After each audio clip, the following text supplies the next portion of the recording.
is 7 o'clock. You want it. I'm going to call this regular November 21, 2022 school board meeting to order in the City School Why District. was there so much? Please rise for the pledge. I pledge allegiance to the flag of the United States of America and to the republic for which it stands, one nation, under God, indivisible, with liberty and justice for all. Vicki, do you mind doing the roll call? Excused. Here. Here. Here. Here. Here. He's here. He's right there. Here. Here. Thank you. Matt, will you review the fire exits, please? Exits are in the back of the LGI. Thank you. Can I have a motion to waive policy 2350, board meeting procedures? And the reason for this is because, Anthony, we forgot to add executive session. Oh. So we'll have to revisit it at our next policy meeting, if you don't mind. So do I have a, I'll make the motion. Is there a second? That was wishful thinking, Anthony. Are there any comments or questions? You can't swear, so. All in favor? Aye. Opposed? I'm also in favor, passes 8-0. We're going to begin with open to the public. Are there any members of the audience that would like to make a public comment tonight? Seeing none, we're going to move on to our first workshop. We have two workshops tonight. The first one is a presentation about the strategic planning. Meredith? What? Anybody online want to make a comment?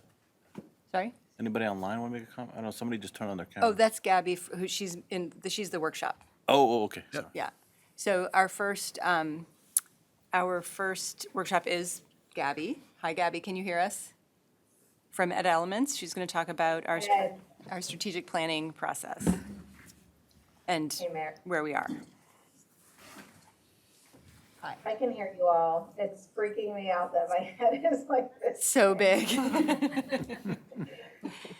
Yes, but I can hear you all. Is it, do you need to share anything else or is it my turn to go? It's your turn. Amazing. Okay, let me just make sure that I have screen share privileges. And.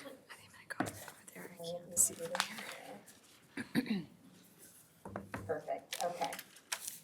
Alrighty, well, thank you all for letting me connect with you. I think the last time we were able to give an update, it had been about 2 months ago. I think that might have been September, so wanted to sort of recap the work that we had sort of said we were teeing up for. That's all been accomplished and give you a preview of what the next phase of work is going to be. So I prepared maybe about 10 minutes of updates and wanted to just give you some dedicated time to ask me questions at the end. If you'd rather stop me and ask questions as we're going through, that's okay too. Pretty casual on sort of what would be best in terms of getting your questions answered. But like Meredith shared, my name's Gabby Hewitt. I work with Education Elements and we've been your partners in strategic planning over the last few months. My colleague Phoebe Coughlin is unable to join us tonight, but she's also been a big piece of our work too. And together we've been sort of managing and facilitating this process for what we are calling the steering team.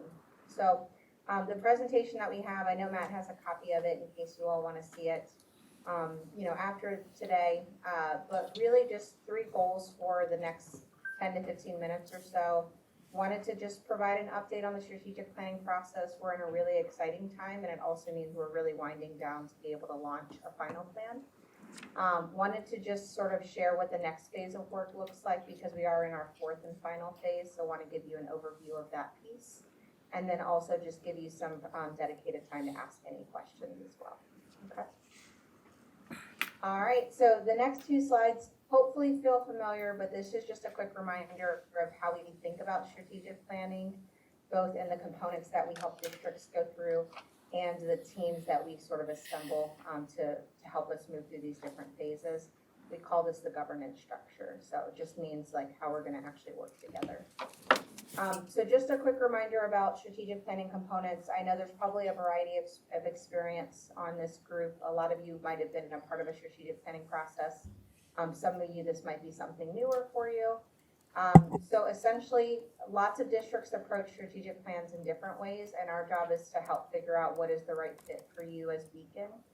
On the left-hand side, these are just the main components that most districts have in their strategic plan.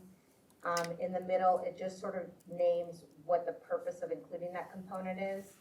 And then on the right-hand side, if you're looking at another district strategic plan, you might hear it called something different. So some districts have pillars like Beacon will, others call them focus areas, for example. So we are really at the strategy level at this point. We have been building a mission, vision, and belief statements together. You all actually had those belief statements. Last time we connected, we shared sort of our final draft of what the pillars were going to look like. That's really this middle row. And then since then, your steering team has really been building out the objectives, the goals underneath those objectives or the action plan, and then the strategies aligned to help us get there. So I'll be able to give you an update on almost all of these components tonight as well. And then the one other thing that I'll share is we also believe in creating lots of feedback loops. I have a pretty specific example of how we've done that in the last couple of weeks too. But essentially we've activated different teams along the way, and you can see again the purpose of those teams. So we have a project team that we meet with pretty regularly. That's your superintendent and your assistant sup. And then the steering team is exactly what it sounds like. They are the body or the group of people that are meant to sort of steer the direction of what the next strategic plan will look like. The last time we connected in September, we did share that we were going to divide the steering team into different design teams, one per pillar. So we essentially took that steering team of 20 or so people and we divided it into 4 different design teams, one for each pillar. And those are the groups that have really been building out these components underneath the pillars, the objectives, the action plans, and the strategies. Another group that we've activated in the last phase is what we call the advisory team. And again, districts approach this in lots of different ways. It really just depends on the need of the district at the time, right? So the design team was working on initiatives that directly impacted students, and something we heard in our community engagement phase is wanting to make sure that we're elevating student voice. So what we did was we activated a student advisory team, and I'll show you more specifically how we did that. So again, this is just our governance structure of how we were gonna work together. All right, so next couple of slides are really just where we've been. So if you remember the September presentation, we sort of promised that we were heading in this direction, and now I'm able to sort of share how that went. So this is really all the work that we've done in the last 2 months, and then I'll give you a preview of the phase that we're moving into as well. So this should all look maybe relatively familiar, but we have a 4-phased methodology approach, and we have completed 3 of those phases, and you see those at the top. You'll also see the different teams and how we've used them at different parts of this process, and the key for that is in the upper right-hand corner. But last time we connected, we just gave you an update on how that Plan and Align and Foundations phase went, right? We ran a bunch of stakeholder engagement events, and the steering team used the feedback and the themes that emerged from that to really define the pillars and also define the initiatives or the actions and goals underneath that. The phase that we hadn't done yet, but at this point we have completed, is what's called our design phase. And this is where we're really designing or making actionable those pillars, right? We're trying to design what are the things that we're going to prioritize and focus on over the next 3 to 5 years. You'll also see that this is where we bring in some more advisors. So that's where we brought in the high school student advisory group as well.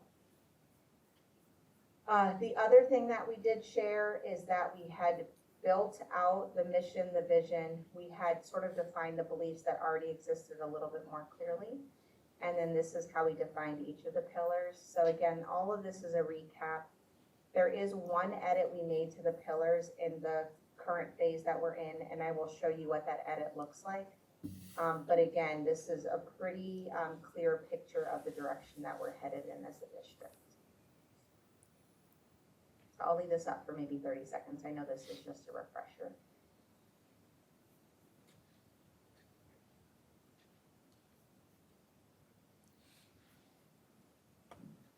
All right, and then the only other slide I just wanted to share as a reminder is we've also been trying to be really intentional with taking Beacon's board goals and really seeing like where do they align with the direction that we're headed in with this new plan. And we just call that sort of this crosswalk slide. So again, we've been trying to be pretty intentional about filtering all the decisions that the steering team is making with the board goals in mind so that there's nice alignment between what we're already prioritizing as a district and what we want to prioritize moving forward. So again, I'll just leave this up for 30 seconds because it's something that we talked through last time, but wanted to remind you that it exists if you're curious at all.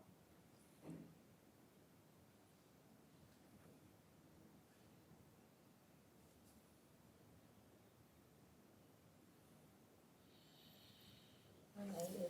Okay, so that's where we've been. This is where we are, what we've done since. So what we've accomplished in the last couple of months. From a very high level, this is what the design phase looked like. So on the left-hand side, you can see these were the actual touch points that we had with your steering team. The first two, the design workshops, were both in-person touch points. And then we had a virtual prioritization workshop over Zoom as well to keep the work sort of moving forward.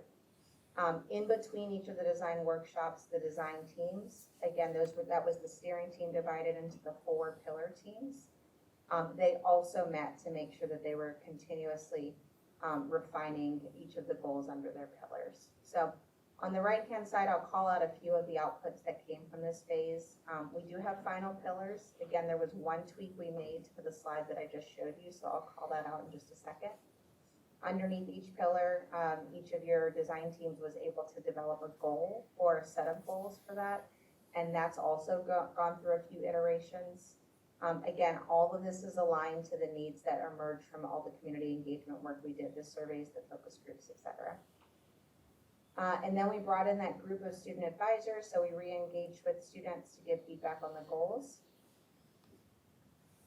Once they did that, they were able to create actions for every single goal. So saying this is the goal we hope to accomplish, it might take us 3 years, it might take us 5. And here are the actual actions that we're gonna take to get there. And I don't say this all the time, but Beacon's actually so much farther ahead that we were able to prioritize all of the actions. Usually we start that process in the design phase and we finish it in launch. But your team has fully prioritized all of the actions. So again, I'll give you a visual of what that looks like too. So a pretty beefy phase, and they were able to get through it on.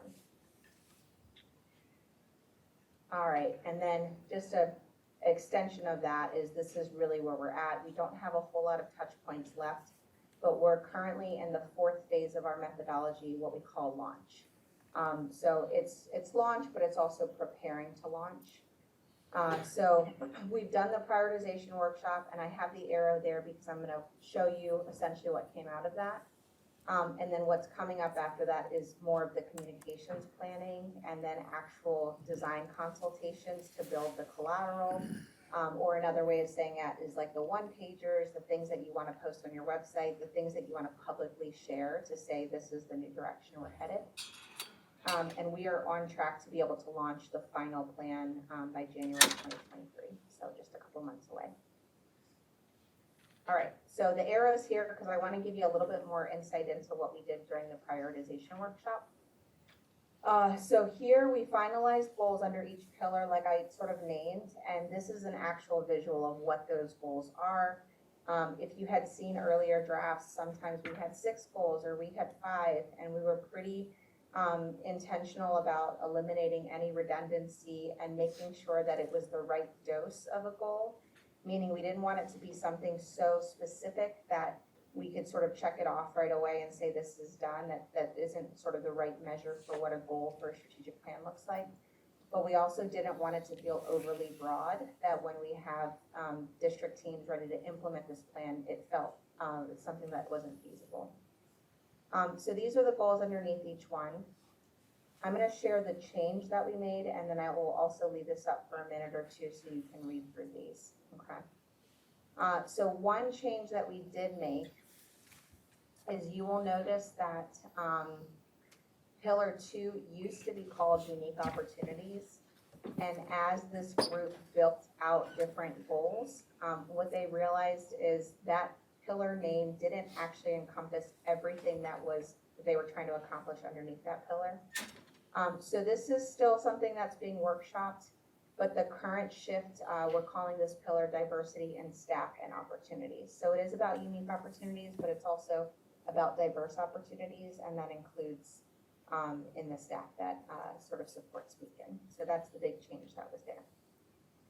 All right, I'll take that off, excuse me, so that you can read through the goals. I'll leave this up for about a minute.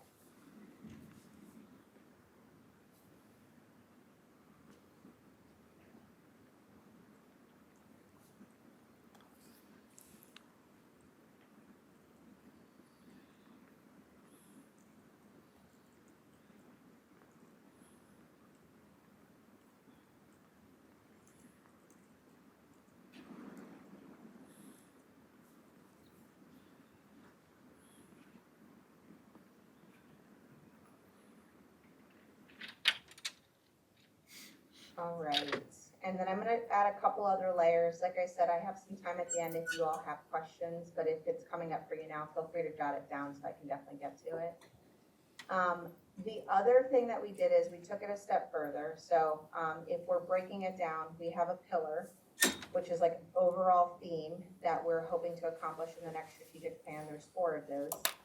Each pillar has 3 goals. That wasn't intentional, it just worked out that there were 3 for each. And then each goal has a number of actions under it. Some had 3, some had 1, some had 5. That's something that your team is continuing to build out. So I'm gonna give you a couple of examples. And again, I know Matt has the slide deck. There's a world where you could actually click into different things and see it in more detail. So I'll just sort of frame it for you. Okay. So we started building out different actions underneath each goal, but then the team took it a step further and we also prioritized that based on really 2 variables, ease and impact. So the team defined what ease meant for them. Ease could be, it's easy in terms of resource availability. Like we already have the infrastructure or the resources or the staff to do this. Or ease could have been timeline, right? This is something that we can do really quickly and get a quick win. Feasibility is about, is this something that we could impact rather. Is this something that we can implement and it will have a really broad impact on the entire district? Or is it something that's going to be much more targeted, right? And there's not a right answer or wrong answer, just something we caution the strategic planning team to do was to think about a good balance of those, right? We want a balance of goals that are going to impact the whole community, but also impact some of our targeted populations as well. So this is essentially what it's starting to look like. This is just an example from the academic excellence pillar. So on the left-hand side in the gray, what you'll see is an example of a goal. This is their second goal that they had under this pillar. So if I go back a step, it's just this one right here. So this second goal that you see. On the second column or the one right next to that, this is where they started to build out the action steps they wanted to take to accomplish that goal. And then the next 5 columns, what you'll see is they started to prioritize in terms of what stage each of these action steps would be in. And all we mean by that is some of these actions are things that are ready to implement right away. As soon as we launch the plan, there should be a team working on realizing this action step. And that's what we call the implementation actions, right? We already have the resources. It's feasible to do this right away. It's safe enough to try where we don't have to wait for all of these other variables to be in place. We also had teams think about, are there actions that you want to test at a really small scale? So action 3 here is a good example of that, right? So the action is to have students from clubs at the high school and middle school visit the elementary school. This is not a full-on initiative that the district would take on, but there might be a world where they pilot it in some small way and then use that pilot as feedback about, okay, well, how can we implement this more fully? So you'll see the team decided that's something that in the next school year, really it's going to be launched in January. So in the next 5 to 6 months, we want to test it in a small way. And then other actions, you'll see, this is not an example of one, but you'll see that there are actions that the district wants to take. But we're not yet in a place where we can test it in a small way, and we're certainly not in a place where we're gonna implement it. We just wanna sort of research what is possible, right?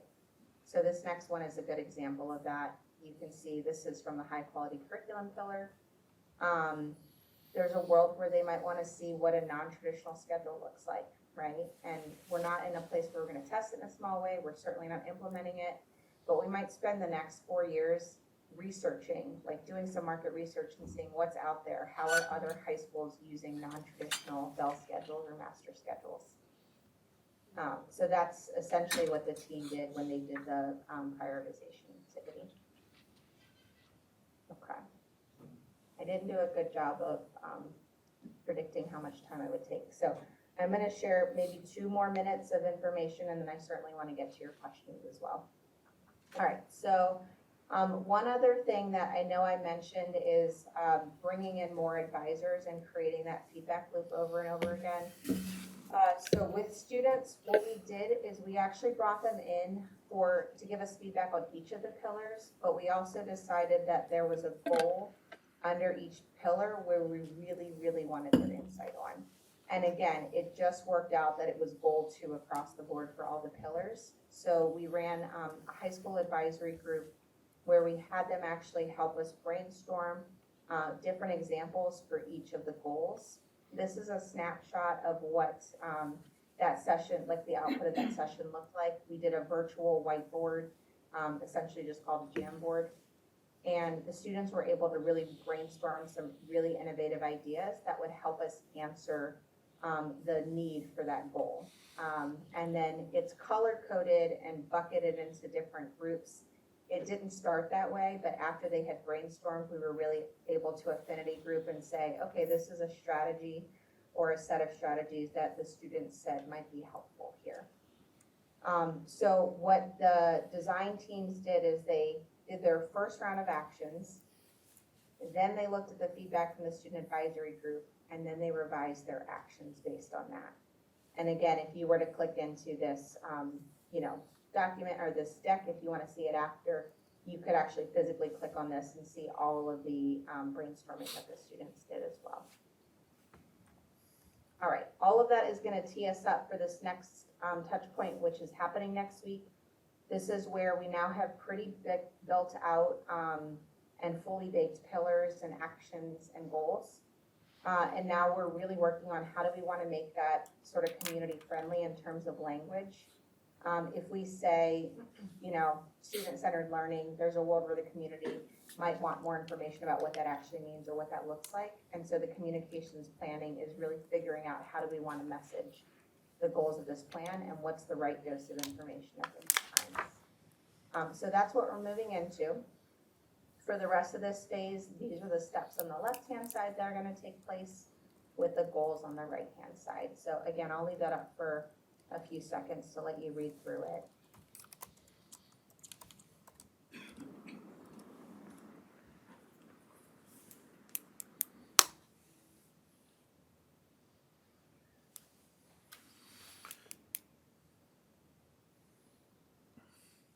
All right, and I know I sort of flew through the last couple of slides, so this is sort of the chance for you all to ask any clarifying questions, or if you want me to go back to the slide and answer anything, I'm more than happy to. So would love to hear what questions you have. Yeah, I had a question.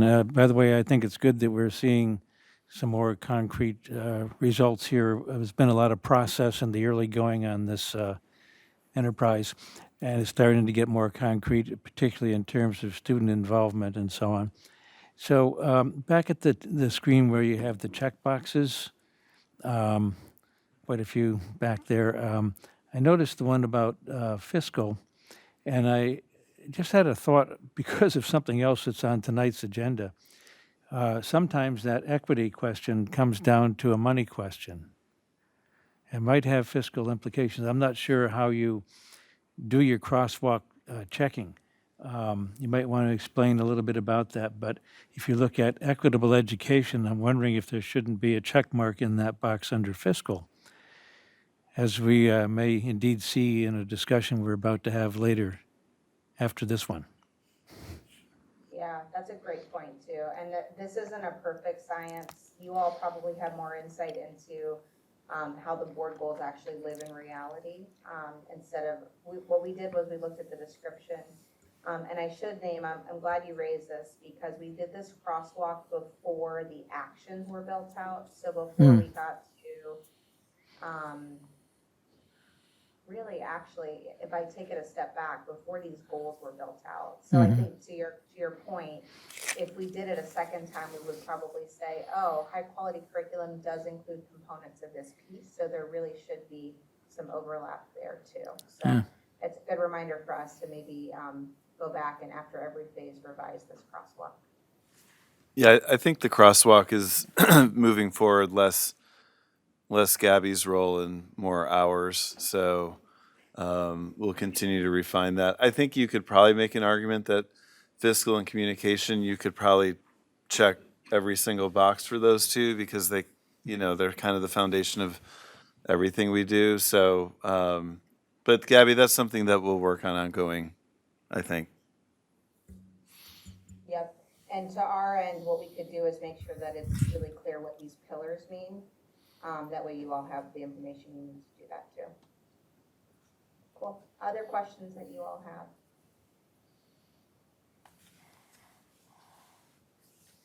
No questions from anybody?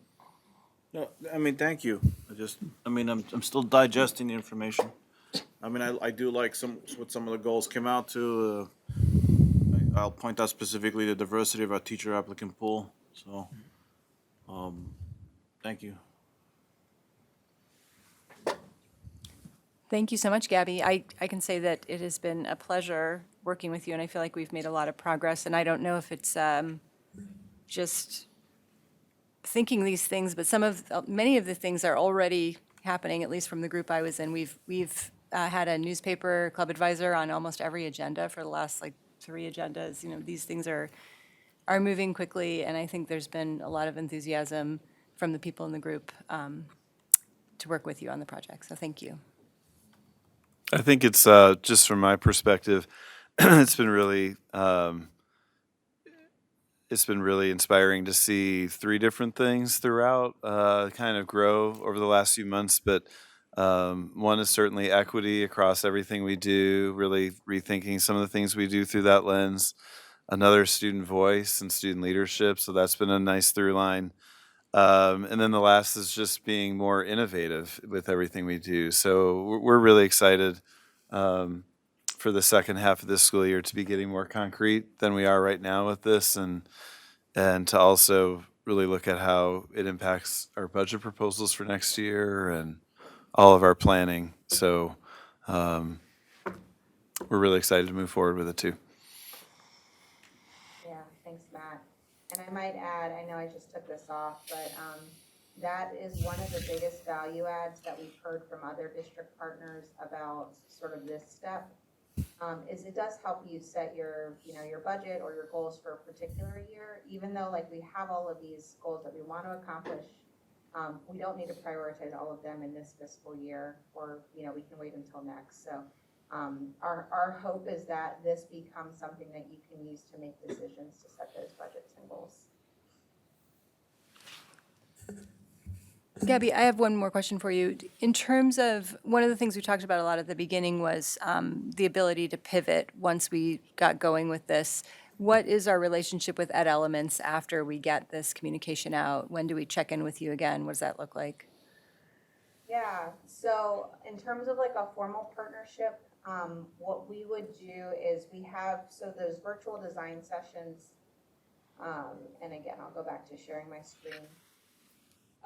These are the last formal touch points that we have, but we hold what's called a retrospective call, where the purpose of that call is to really set up the team to monitor. What we've heard across the board, again, with districts that we've worked with, we didn't used to do this, is that, we have this awesome process, and then when it's time to actually launch it and monitor it, that's where we really struggle. So we teach you our process, which is called sprint planning. And the hope is that it could be something that we show to you once and you can replicate it over and over again. Other times districts will say, like, we have a really good handle on these initiatives and we can implement these on our own. But this one, we really don't. And can you support us with implementation of this one thing, or this one pillar group? So it could be sort of as formal or as informal as you want.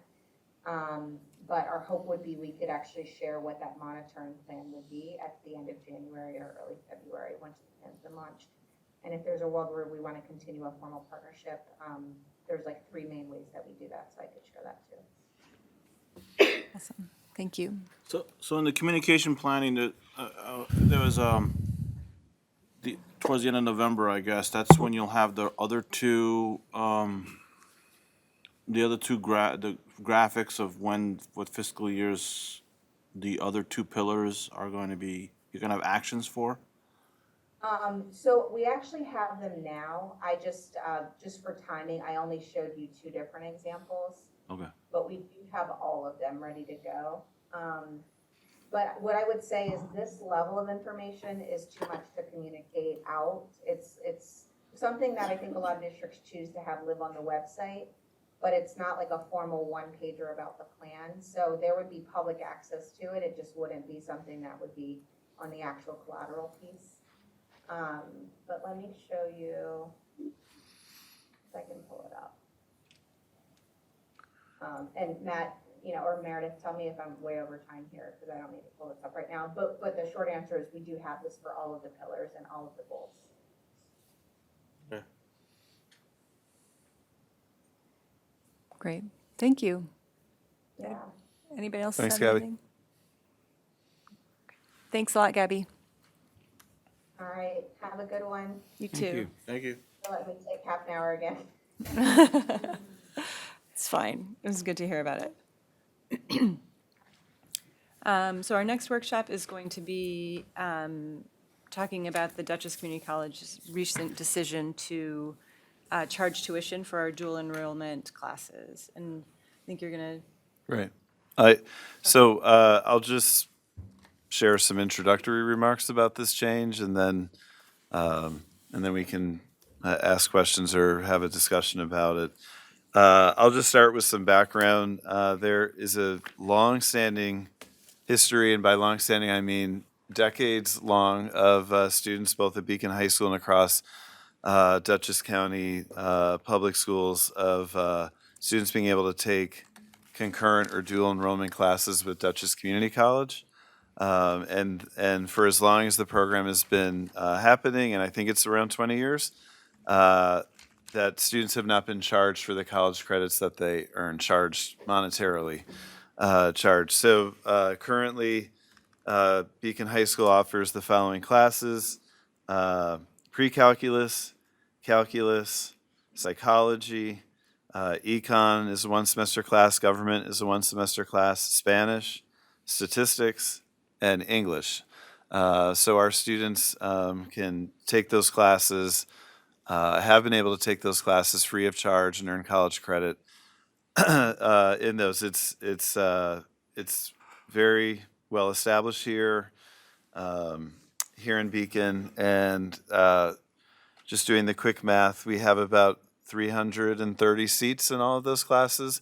So we have many students that take multiple classes, so the total number of students is less than 330. But we have, and this is a fairly typical year of that number of students taking those classes. The teachers of these classes are our teachers. They are trained, and they have some kind of minimal observations and oversight from DCC, but we bear the bear the responsibility of that training. We obviously pay our staff ourselves and fund every aspect of the course. The change, I shouldn't say proposed change. This change was shared with us in an email on August 31st from the president, Peter Jordan, to all the Dutchess superintendents. It was asking us to attend a couple of different Zoom meetings to talk about it.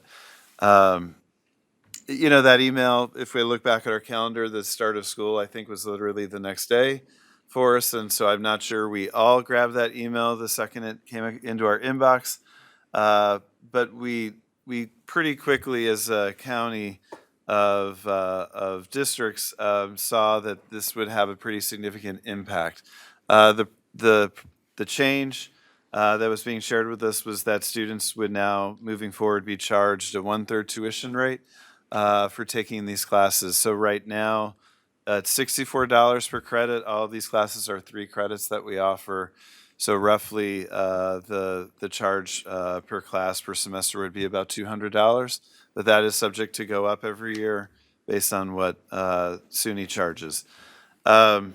So we had a couple of meetings with Dr. Jordan. We also had many meetings as a superintendent group, just because we were concerned about a few things. One, we were just concerned because it's been such a longstanding practice in Dutchess County to not charge, that we just thought it would have a disruptive element to high school planning. I see our high school administrators and a lot of our guidance counselors here, and they could probably really speak to how disruptive that this change is going to be. We're also really concerned about the equity end of this. Certainly, probably some of our families could afford that amount, but a lot of our families would struggle to afford that, and so that concern has been there from the start for us. So the other concern we had was the change was they initially said the change was to happen in January, and our concern for the change in January is high school schedules were set for the year, and that it just could possibly just like blow up every high school, whether the biggest high school in the county is Arlington or some of the smaller ones. It could be disruptive to any size high school in terms of its schedule. So they did listen to that end, and they did postpone this change until September of 2023. We have been asking for something in writing for quite some time, and the superintendents received an email about this Friday, that 3 days ago Friday, at pretty late in the day, just about sort of moving forward with this. And so they're sticking with the plan of charging students starting in September. And they expressed a willingness to work with districts on the equity issue and working with families that can't afford the tuition. However, in that letter that we received just a couple of days ago, I have some concerns about the way they approached that. They said they wanted to make individual arrangements with each individual district regarding equity issues. And they also just described it in a way, I think the term, it's a federal term, they used as PEC districts, is that right? I think it's CEP. What is it? I thought it was. CEP, sorry, acronyms. And so those are typically districts where every student in the district essentially qualifies for free and reduced lunch. So those would be, high poverty districts, and I think, to my knowledge, Poughkeepsie is the one district in Dutchess that qualifies for that. Obviously, they're very deserving of any help that they can receive, but there's obviously families struggling financially across the whole county, and certainly in Beacon. So our concern remains. The superintendents wrote a letter. I shared that letter with the board. We wrote it actually several weeks ago. We've shared that letter with the Board of Regents, the commissioner, the chancellor, local governance, Dutchess County Executive's Office, the board of DCC. And our concerns are what I just laid out. Our concerns are the disruptive nature to high school planning, the financial implications for all families, and then we think it raises some serious equity issues for many of our students here in Beacon and across the county. So some of the things that I just shared, I had concerns about that were in the letter on Friday. I wrote and asked them to clarify. I haven't received a response of that. We feel like, in terms of advocacy, the superintendents are, we wrote our letter, but we're also kind of working on some advocacy thinking around this, but we wanted to share it with each of our boards over, the next few days. because we simply continue to be really concerned about this. I've obviously been talking with the high school administration. I shared with all the teachers who teach DCC classes. I shared with them a few days ago. Corey, I think you shared it with the guidance department as well. So that's kind of where we stand. Just in terms of background, in this region, most of the counties in this region, most of the community colleges in this region do charge and have a history of charging. So I do want to say that. There are several districts in, several counties or community colleges in New York State that do not. From what we gathered, there's one large community college, Onondaga, that had been not charging their students for a long time, like Dutchess. They decided to charge several years ago, and they received so many students. So many students walked away from the program and didn't enroll that Onondaga went back to not charging simply because it was affecting their planning, because so many students and families chose other options. Some of the things that we've, not immediately, but we have to consider is, do we want to work with there's many colleges that offer dual enrollment college classes. Do we want to work with a different college? They all charge, but some of them have clear ways to receive financial aid for students. Do we want to think about working with other colleges? So that's one thing that we have to consider over at least the next few months or years. And then back to the advocacy part. I think the superintendent group is having some conversation about some of us attending the next Dutchess Community College Board meeting, which is December 13th. So I'm certainly willing to do that. I know Meredith has started drafting a letter about this. It's complex. I'm sure it's really complex on the Dutchess Community College side for sure. I just do think the equity issue, we can't seem to figure that out. And just the sheer disruptive nature to what we've been doing for years will take a lot of effort to figure out as well. So that's my preamble. And Matt, the premise of this decision is that it is the law, right? And when we checked with our legal counsel, they did not agree with that interpretation. Right. The language in the letters that the letter that we received said that this was in accordance with New York State education law. When we reviewed that with counsel, our attorneys felt that was not in accordance with the law. I think maybe what it is that it's legal to do this. Right, but it's It's not a legal to requirement. charge, but the law does not require a community college to charge. That is, I'm not an attorney, but that's what our attorney told us. The one other thing I should add, because this always comes up, is can the district just assume paying for all of these credits? In short, we can't. Districts, it seems pretty clear from council, and this is pretty unanimous across Dutchess County with all the different attorneys we work with, that a district can't just sort of purchase college credit for individual students. Like it's a issue with our use of taxpayer money. And so there's the legal part. For us, it would probably be about $140,000 per year. So obviously that would be a pretty significant financial issue too. So that's where we are. And again, it is a mixed bag across New York State in terms of community colleges charging and not charging too. Did they say why they want to start charging now? They said that they have to comply with the law. That's been, But they haven't said what, has the law changed to say that? no, that they have not been in compliance with the law forever. But our council disputes that position, correct? Right. So should we get?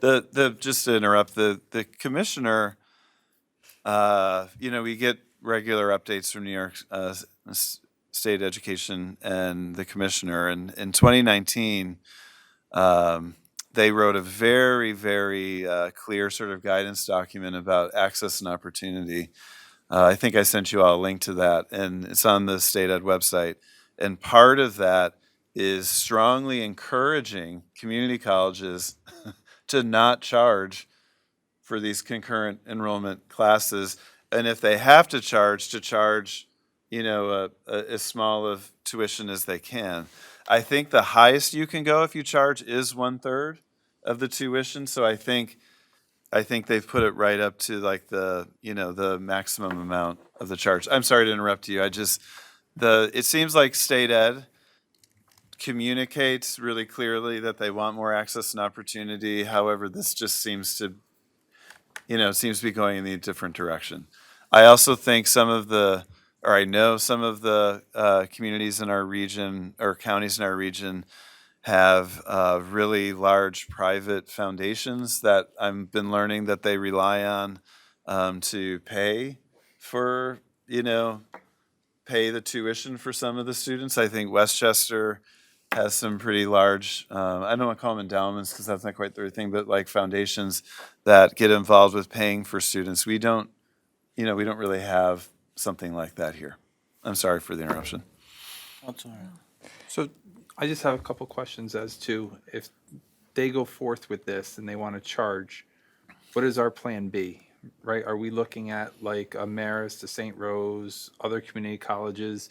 Are we doing a cost analysis as to what they would charge versus what DCC would charge, what courses they would offer? So we have a plan as to if they do start charging in September, we're not like, our hands aren't tied as to, hey, Right. we have to go with this because we don't have other backup options. Right. My best answer to that is kind of just beginning for us. So it seems like the sentiment, I'm not speaking for the other districts, but everyone is kind of evaluating different options right now, or starting to. Corey and I have had some very brief conversations about Syracuse or Albany does some coursework, and you probably know some. There's a lot of colleges that have gotten into this, so we're starting to do that right now. Basically, And the hard part is that the colleges want the teachers to be credited, right? So they have to verify and confirm that they could teach the course. So that takes time. So it's not like we could wait until July to say, hey, we're going to do this Right. for September. It's almost like we need to start going now. Yes. So we not only, I know you mean this when you say time, but time and money. Because if a teacher has to be, some of the colleges require specific training too. I think Syracuse, it's like a 2-week training. So if we had a teacher, and again, when I'm saying Syracuse, I'm not pushing Syracuse. It's just one of the many options. But we'd obviously be paying a teacher for that time. It's the course there. That course is in the summer for the teacher, so that's a pretty significant investment for the district. So we are trying to evaluate all of that. I mean, that could be something that we can just provide updates to the board in basically every upcoming meeting about where we are. I know this came as a shock. Some of our teachers who've been teaching, the DCC classes have been doing it for quite some time, and so I know it's been a shock to them as well. Sorry, you had another question? No. And then we also have to look into if there is a cost, then having like a financial literacy type of thing for our parents and our students, so they're on top of filing for whatever aid or grants and like gathering that information to provide to families that would need it, to know like where they can find that stuff. And in the hopes that it doesn't, I don't know if would it affect anything when they went on to their 4 years of college afterwards. Like, does that financial aid impact whatever is set aside for their 4 years when they apply for Right. their financial aid for that? I haven't even thought of that one. I've been trying to think of all the angles. But what you're bringing about, I know change is difficult. But this is a change that's also just generating that. That's when I talk about the disruptive nature.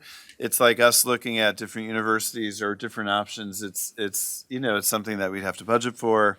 There's so many different things we have to gauge. Do our students would they want to take a different class offered by a different college? Like this, I think the students are used to this model as well. And again, not to say that change in the end won't be beneficial. Maybe it would be. I just know this is what, it's very, we've added courses over the years with both AP and DCC, but it's been, this has been a part of Beacon High School for quite some time. Are all of our courses, college courses through DCC, like, or is that like the sole provider of college courses at Beacon? We offer a science research class through Normally, that's the University of High School program. That's the other provider. The one thing we did look into, and when we were having all of our superintendent conversations, when we learned about these other community colleges that still don't charge, we started talking about because Tompkins Cortland is another one.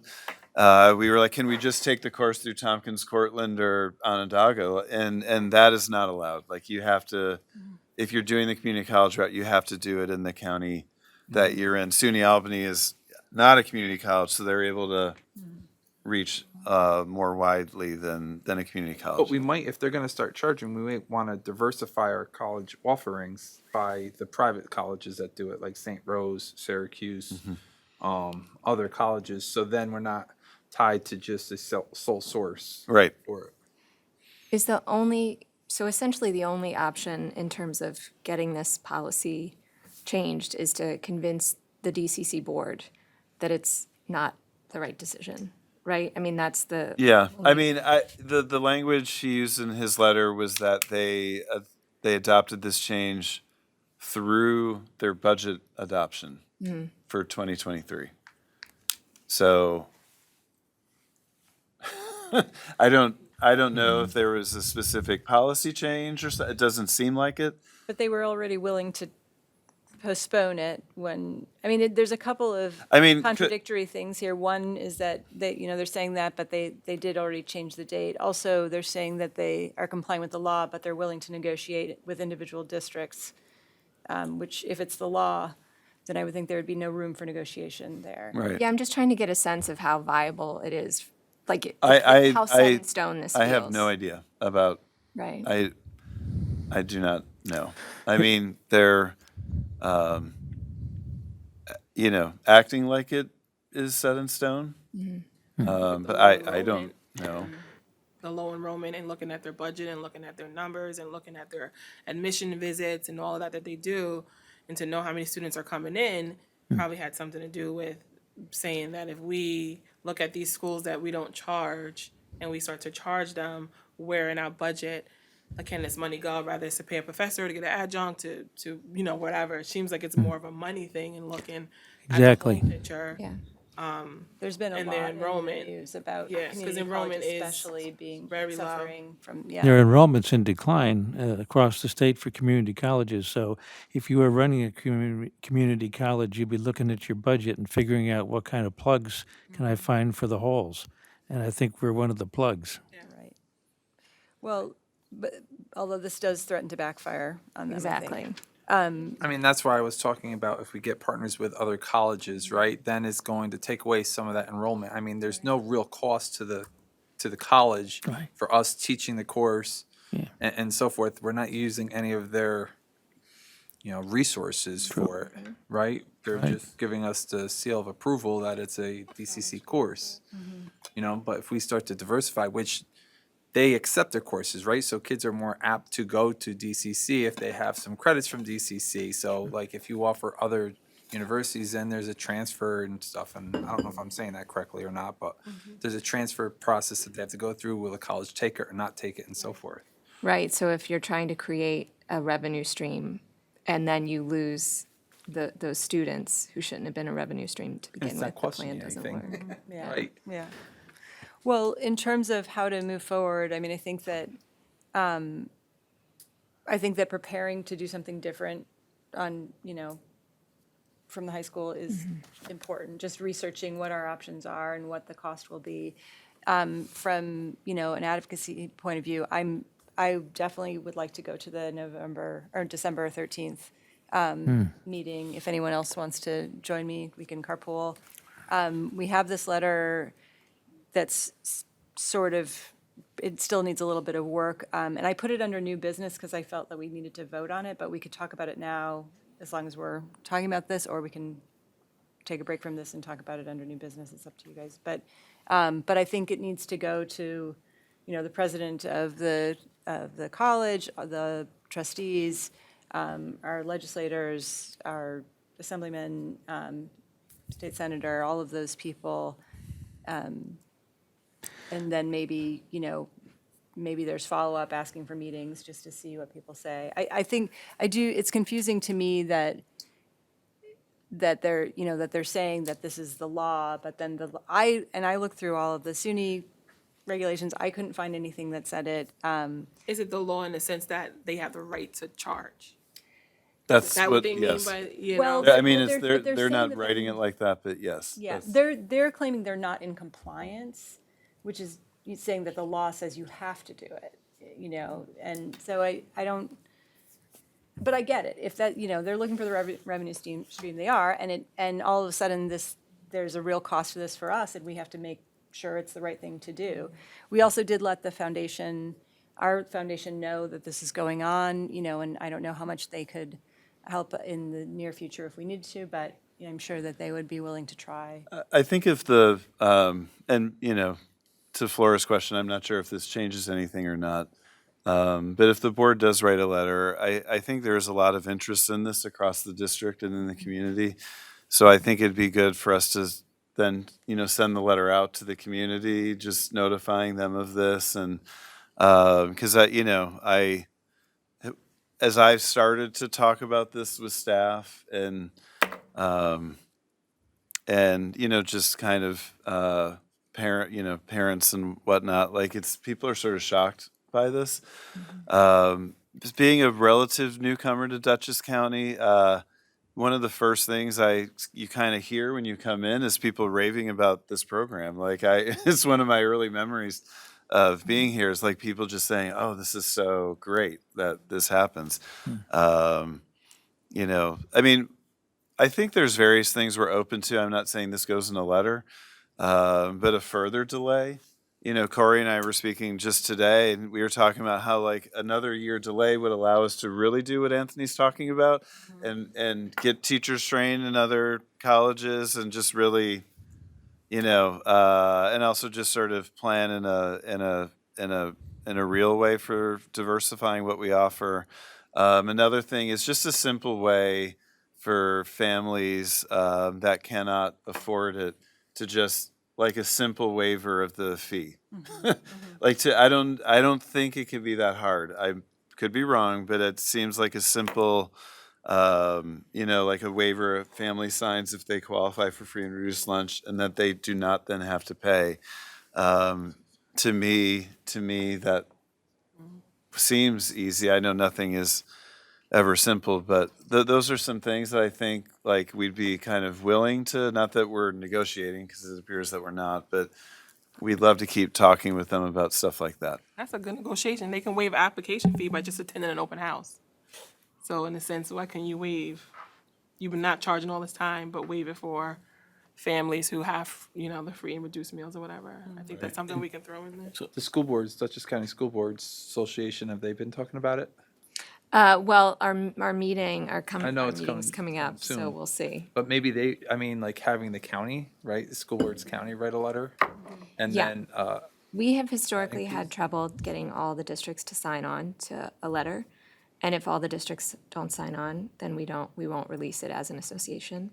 But I think this might be an exception to that, so I will definitely bring it up. and I think maybe even checking with the Lower Hudson. Absolutely. 100%, they would be all over it. So if we could get larger agencies, right, to then write and then have districts tie on to that, Absolutely. that could be a way to advocate for it as well. Yeah, that's great. So, Do you- right, just a name, Dutchess County.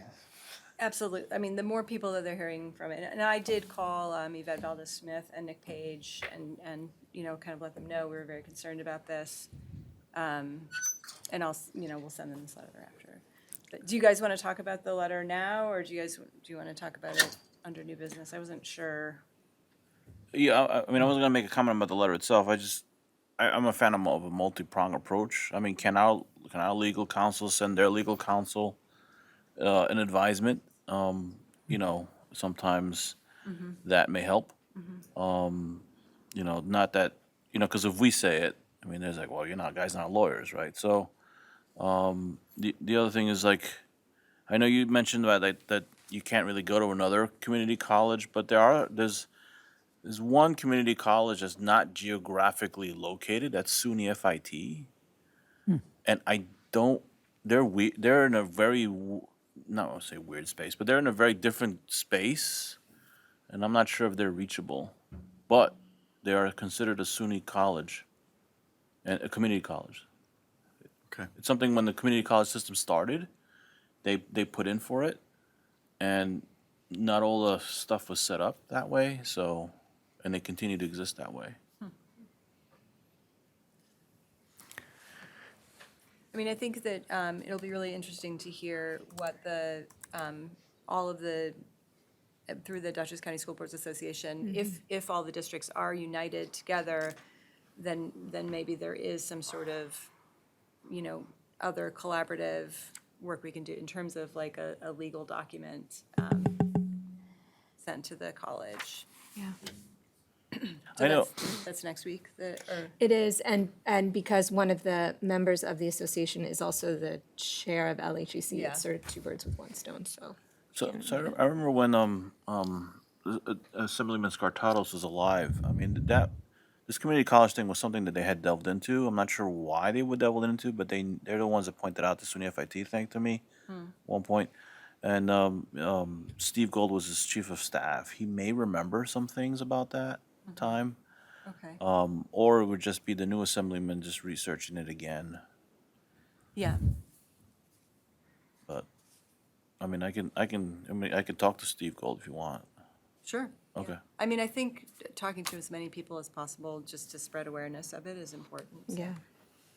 And everyone, you know, will have an idea.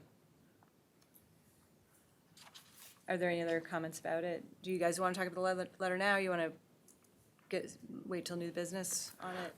I was wondering if our student advisors would want to comment on this because it directly affects students, and I suspect that the three folks sitting over at the end of the table may be interested in those AP and DCC courses. Yeah, I just kind of want to talk a little bit about the student perspective on this. I think that definitely my prediction is that it will cause a huge uproar, especially among us students that take multiple DCC courses. Like personally, I'm taking 13 credits this year. So if we're charging, I think you mentioned $64 per credit, that will impact us like greatly, especially among the senior class, because I'm only taking DCC courses this year. And then on top of that, I have to pay a lot in application fees for other schools on top of the cost of traveling to other schools, and the whole like application process and stuff. So to have to pay upwards of $500 to just take these courses, that would be detrimental to us. So I think, I can't speak for everyone else, but we're willing to work with you on anything that it takes to fix this issue, to resolve it. I know we were talking with Mr. Dwyer about starting a petition potentially among the students. And I think it would be in our best interest to work with other schools in the district to potentially negotiate with DCC on this and to definitely have a backup plan in the future just in case it doesn't work out. But I know that this will definitely be like huge controversy among the students, and a lot of us would not be willing to pay. And I think overall it will just affect students' motivation to continue moving up in their academic career. Because personally, I know if I have to pay this much money to take a DCC course, then what's the point in me taking it in my senior year than just taking it in college? I'm gonna have to pay a bunch of money once I go to college anyway. So I think it'll definitely affect the motivation and the diversity within these classes, because the people that are gonna be taking the DCC courses are obviously people that are gonna have more money. So that's also a huge concern among us as well. So we just want to have some feedback from you guys on how we can help resolve this. Like, what are some things that we can do to aid in the process? Is that board meeting, do they have a public comment session? I've never been to one of their board meetings, but I think we should look into that. And that's what I was going to say, is I think that students showing up to that meeting would be incredibly powerful. Yeah, can we get a school bus to go down there? Yeah, there would definitely be a lot of people willing to go. Yeah, especially saying if you charge, we're not going to show, like, we won't be here. I mean, that's Yeah, a pretty clear message. Part of this I government. think we still have to go in there. The board of DCC has a single email address like you all do, so I can share that with you too, like, because that's a different way to reach them. I think if you're not able to show up at a meeting, sometimes meetings, if a lot of people go to that meeting, it could be, I don't even know how they work, but we have our way of writing letters, but sometimes something just really clear from your perspective, like gets through, and I think things in student voice letters, unique emails that go to their board to explain the perspective. I think all of that helps. I don't think they're starting to hear about this probably because the superintendents wrote our letter a couple of weeks ago, and we were sort of waiting for something from them because we'd never had received anything in writing saying it was actually happening until Friday. And we were all kind of waiting to talk to our boards as well. So I think there's going to be a lot of people over the next week. I know we have a holiday in between, but over this week and next week, there's going to be a lot of people talking about this and probably writing them. But I think what you just shared verbally, put that in an email to them. And if we can figure out how their board meeting works, like if it makes sense for some of you to come to that, if you're able to, that could be an option too. So their October 25th meeting, their Board of Trustees meeting had a public comment period after the approval of the agenda. Yeah. Okay. I do want to play devil's advocate though, for the students. Yes, say what you're saying, but when gathering all the students together, I don't want you to feel as though like if there is some type of fee to not do it. There is a benefit in doing it, even with a fee. And you do save a lot of money at this price with the cost of what tuition is. I don't know no one's finances, and I understand like that's why we're trying to find other ways if people can go other routes to pay, but there is a benefit of taking a college course and being able to transfer it to wherever you go at the rate that you're getting it. So like just when talking with other students and when drafting your email, you know, just know like go hard, but in your back of your mind say like I know there may be a cost and I may still want to do it because it is a benefit of you. We're talking about the price, and for some it is a lot, but it is a very reduced rate compared to just saying I don't want to do it or writing that I won't do it because it's this price or because you're charging me. Because I'm gonna speak to you as a parent, it saves money as you know, for that cost, and you taking these college credits now with the support that you have now with your teachers and your parents and everything else and all that to do those college courses. So then when you get to college, you're ready and you're prepared, and maybe you don't have to take a full load right away because you're going in with you're going in with one semester of your freshman year done already. You know, so go hard, but just what in the back of your mind, just to remember, like, if I have to pay something, I may have to tell mom, like, listen, or dad or guardian, like, you may still have to pay this because it's a benefit. But I like to play devil's advocate to just know, like, it's still important, like, if you're able and you have the ability to take those courses in college. Yeah. We don't want you to have to pay, but I just want to just throw that out there because it's helpful that you're taking these college courses and it prepares you so much for when you get to the next level. I completely agree. I think that my only concern with that is that I think the average student doesn't really maybe think that far into the future. So then, like, as soon as we see dollar signs, we're like, no. So, I don't know. I think it's something that we'd have to, like, talk over with the students and, like, just keep it in the back of your mind. Yeah. Don't let it deter you by any means, but I just keep it in the back of your mind so it's there. Because like you said, the average student may not think about that. yeah. And you don't want everyone to get riled up and it's like, oh, we're not going to do it. But it's like, Yeah. But I think it's still valid for them to expect Oh, that they're gonna lose some students to this. No, Yeah. absolutely. And I thought your point about it, of losing diversity in the Yes. classes Absolutely. is a huge point as well.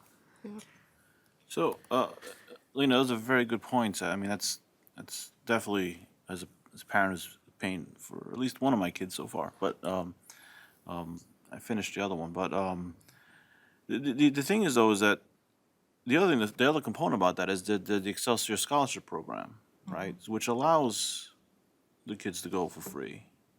Based So, off of income, yeah. yeah. So, but there's no system for them now for that. Yeah. So, Right. that's that's the other Even thing we're adding that advocating might be for. helpful, and adding Yeah. adding that kind of language in, because it's part of the free reduce. It's part of all of that. If you fit in Right, this there's a category, system yeah. that for these kids that isn't applying here. Right. Yeah. Yeah, we should add that to the letter.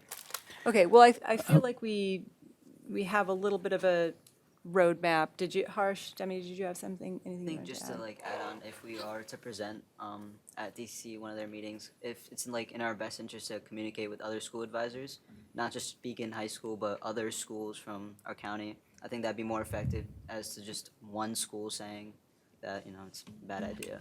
Yeah. So if we could find a way to reach out to their like advisors or their like members in like high positions like that are students, I think it'd be more effective. Yeah, I do, I think if the districts can stick together on this one, it would be really helpful for everyone. So maybe we can, I don't know, Matt, if you can, through your superintendent group, connect students. Yeah. Like student council. Yeah. Something like that. I have one other idea. I looked at the names of the trustees of Dutchess Community College, and I saw one name on there who's from Beacon. Does anybody know Linda Pratt? I know someone who knows her, and I reached out to them to try to get her email address. Good. And they get a lot of funding from the county legislature, too. They do. So the county legislators, I think, are among those that we should be addressing. Absolutely, 100%. Before moving on, I just had one other addition to, so basically agreeance to everything Ari said. I think her point on equity is a big thing, just also reaching out to the students, not many people know yet, so I think putting it out there, and then for us to be able to get a very student perspective, because if they talk to administrators, maybe they'll be a little shy, but going straight to us, we can actually have a conversation of would they still be interested? Maybe we can tell them, like you said, it is still worth it, but we want to fight for it to be more equal. I just think the college classes in general, there's not a lot of preparedness before going into college, so kind of study skills and these courses, in especially government right now, it's a very different structure, I guess you could say. We're not used to the lecture style where you read on your own and come in and take a quiz. So I think that's very important to get to and have the opportunity to before going into college, where that's pretty much all it is. And we're not really prepared for that. So I think these courses really introduce that to us, and they're very important for that. Absolutely. Thank you. Okay, well, I'm going to recommend that we pause this conversation to talk about the letter in new business because we have our legal counsel here for another discussion. So why don't we, is everyone comfortable with that? Yes. Do we have any other comments from our student school board advisors before we go into exec?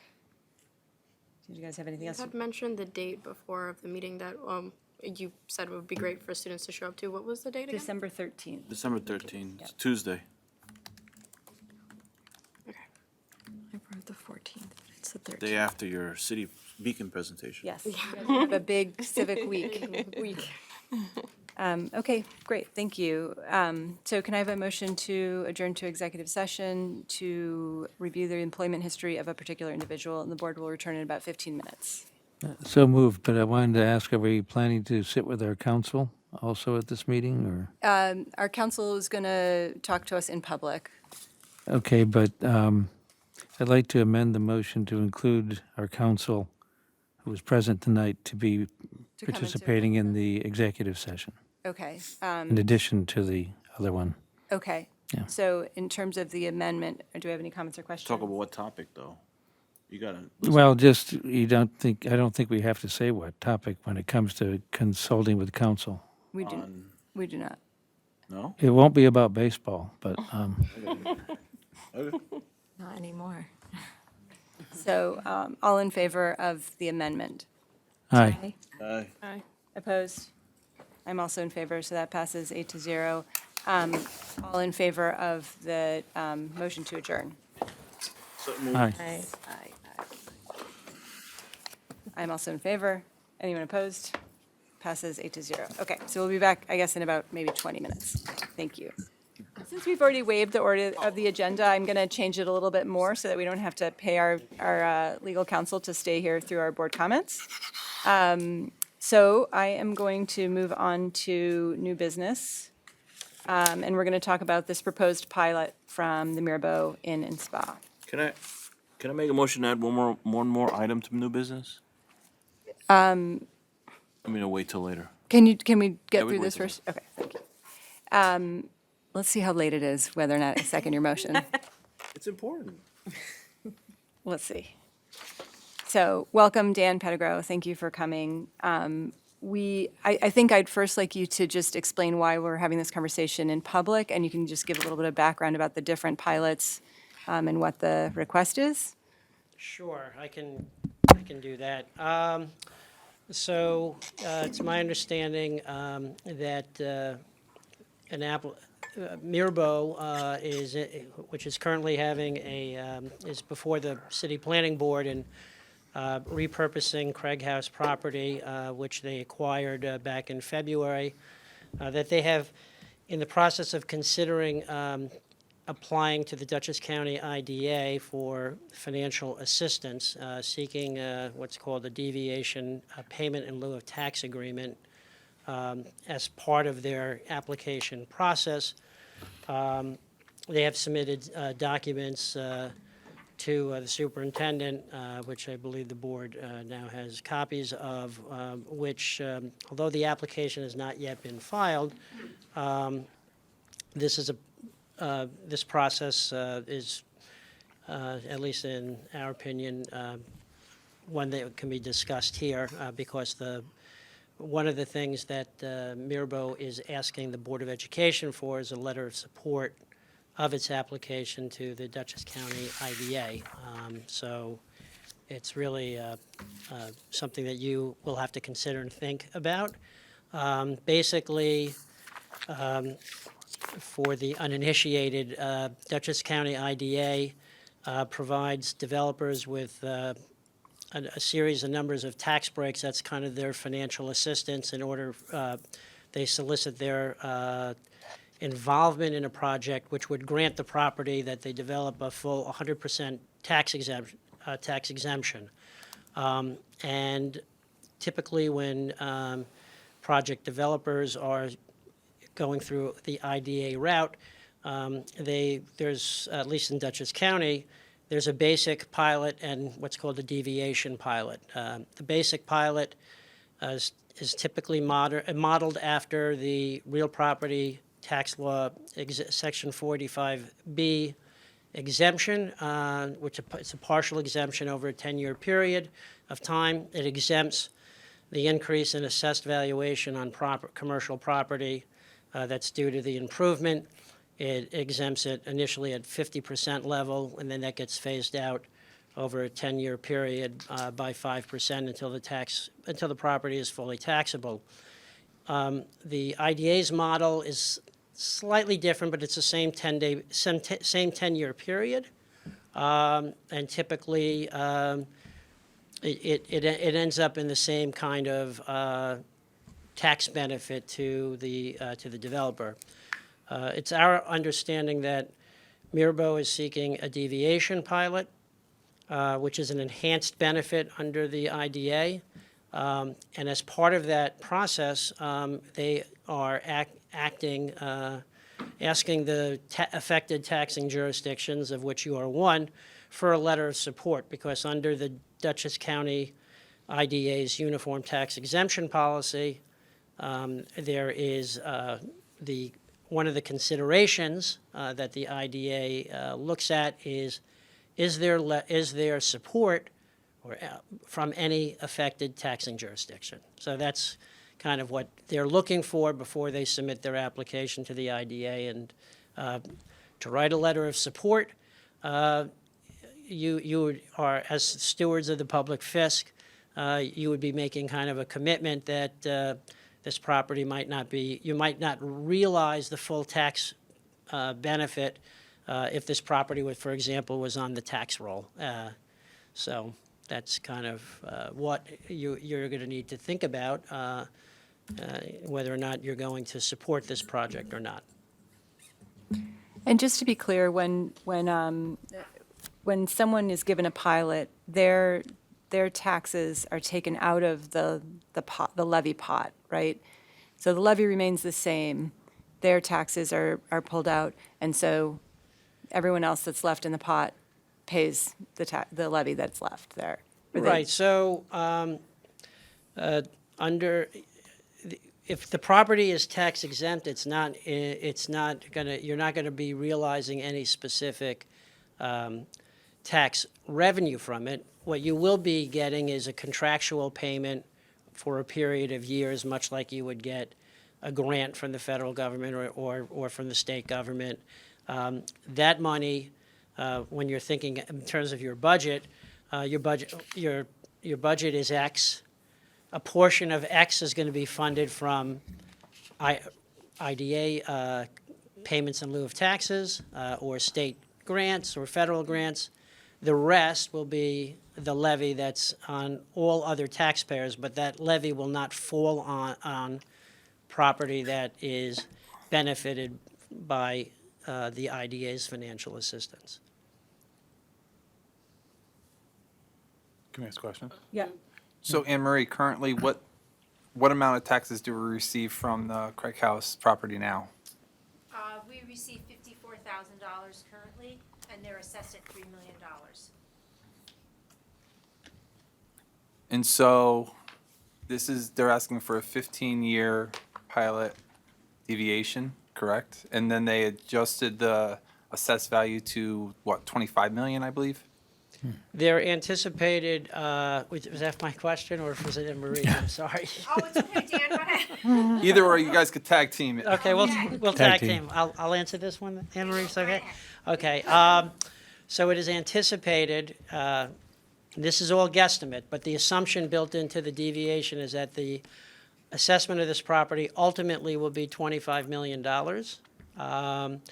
But as it's currently contemplated, that full $25 million would not be realized until year 7 of the 15-year pilot. Now, would this property be assessed typical to like a residential house, like where the assessed value could change from year to year based on the assessment and improvements? So with the pilot agreement, they're fixing the assessment based on whatever the schedule that is ultimately approved. In this case, the assessment would remain. So once it gets to 25 million, in year 7, it would remain 25 million through year 15. But if it didn't receive the pilot, like let's say that it wasn't the pilot, so then like right now we know the assessed value is 3 million and it's unoccupied vacant land, building needs to be renovated and so forth. But if they start doing improvements, would it be assessed yearly? Yes, if property is on the tax, is considered taxable, the assessor is obligated to assess the property at whatever the value is as of the taxable status date. And actually, you kind of have to work backwards because the taxable status date is March 1. But as of March 1, they look back to what was the value as of the prior July 1st. So whatever the value is, it could be, they'll make their determination. The assessor will determine what the value of the property is, going backwards. So then once the assessor made the assessment value, if we didn't go with the pilot, then the minimum that we would still receive is $54,000, but it could go up immensely based on the assessed value from year to year. It could go up. The property was also acquired for $10 million in February, so that may also factor into how the land, the underlying land, is valued. But we're not going to know that until at least May 1, and then ultimately July 1 of next year, because that's when the next assessment roll will be finalized. But if they have an approved pilot, you said they're contractual. So does it matter if the assessment value goes down? They're still contracted. It's Based on a percentage of the assessed. So what happens is with the pilot, it's taken, there'll be an assessment on it, but the assessment will match what the agreement will say. And in your experiences, is the agreement on the lower end of what the assessed value would be once the pilot has ended in the past, like in previous pilots? It's really kind of hard to say. Again, there are certain assumptions that are built in now. I don't know if the assessor is on board with those necessarily, Right. and that's a question. But once a pilot agreement is entered into that creates a schedule that says the assessment in year 1 is X, year 2, year 3, year 4, let's say maybe then it's X plus, that's going to be the assessment, and that's going to be the basis on which you receive the scheduled payment in lieu of tax. So, Oh, sorry. I'm go sorry. ahead. So the So contract governs not the market. The contract will govern the assessment over the term of years. So what we do know, just based on that short summary, is that the previous assessment was $3 million. The land was purchased for $10 million, and when it was assessed at $3 million, it was $54,000 a year. We can make a logical assumption that since it was purchased for $10 million, that the assessed value would go up maybe 3 times the amount. It's hard to say because Right. assessors cannot selectively assess properties. They would have to look at all the market of similarly situated properties to figure out how much the value. So I don't think you could say automatically it's going to go up to 10 million. It might go up some. Right. Unclear at this point. Probably a conversation with the assessor might be warranted. But the assessment of $25 million is their assessment. It's Mirabeau Spa's assessment of their own project. And what is the total cost of the project, the budget? So, as I understand it, they're contemplating a $67 million investment over this project. It's not all construction costs. They're estimating approximately $45 to $46 million of construction costs, and that would be divvied up between repurposing the existing improvements, building new additions, and also build infrastructure as well. So they're contemplating, at least they're projecting, they're going to be spending close to 46 million in construction costs. Then there are other things that come up to the $67 million investment. So is there no real way at this point to make a reasonable estimate of the amount of tax that we might be missing out on? It's difficult. In my opinion, you probably need a discussion with the assessor might be warranted. Again, these are all projections because the assessor really is going to look at all the data. They're going to look at what are the actual construction costs in terms of figuring out what this property should be assessed at. Mirabeau is estimating they think their assessment, this property should be assessed at $25 million. I don't know what the city assessor believes this property should be assessed at. What happens to the contract if the property changes hands or the property goes bankrupt or? What happens to the pilot? Yeah, what happens to the pilot? Well, it's a contract. But it's contract for tax payment in lieu of taxes, right? So it'd be like if you can't pay your taxes, that's a whole different ballgame than you can't pay your credit card bill, right? So, Right, so there are well, it's not clear, but typically how pilots work is if a developer defaults on the pilot, which is I think what you're suggesting, what would happen, there are probably provisions there'll be various other agreements, there'll probably be a lease agreement, and if there's a default under one, it would probably trigger a default on the other, and the IDA would then reconvey the property to the developer, so at that point, it would then go back on the tax roll. I believe that has happened in some cases locally where something did go turn turtle, and they had to figure out exactly how to handle that. Nobody wants that to happen, of course. The idea underlying this is to make the project feasible and to incentivize it. My thoughts on this are that this project doesn't actually require incentives to be happening, but their argument is that the total expenses of the project, including things like rising inflation and rising interest rates, and they do anticipate doing some borrowing in there. I don't know from whom, but interest rates tend to affect everybody, so, and they're up, that they think they need this extra enhanced or deviated agreement. Deviated means deviated from the norm. The norm is a 10-year agreement, basically modeled after the 485B tax exemption option, which we're participating in. So they would want to make sure that their numbers work. And I think we don't see their spreadsheets. I don't know what their numbers are. We have a chart of what the impact would be and what they anticipate would be paid to us in pilot over those terms. And the key point is obviously more than what's there now, a lot more.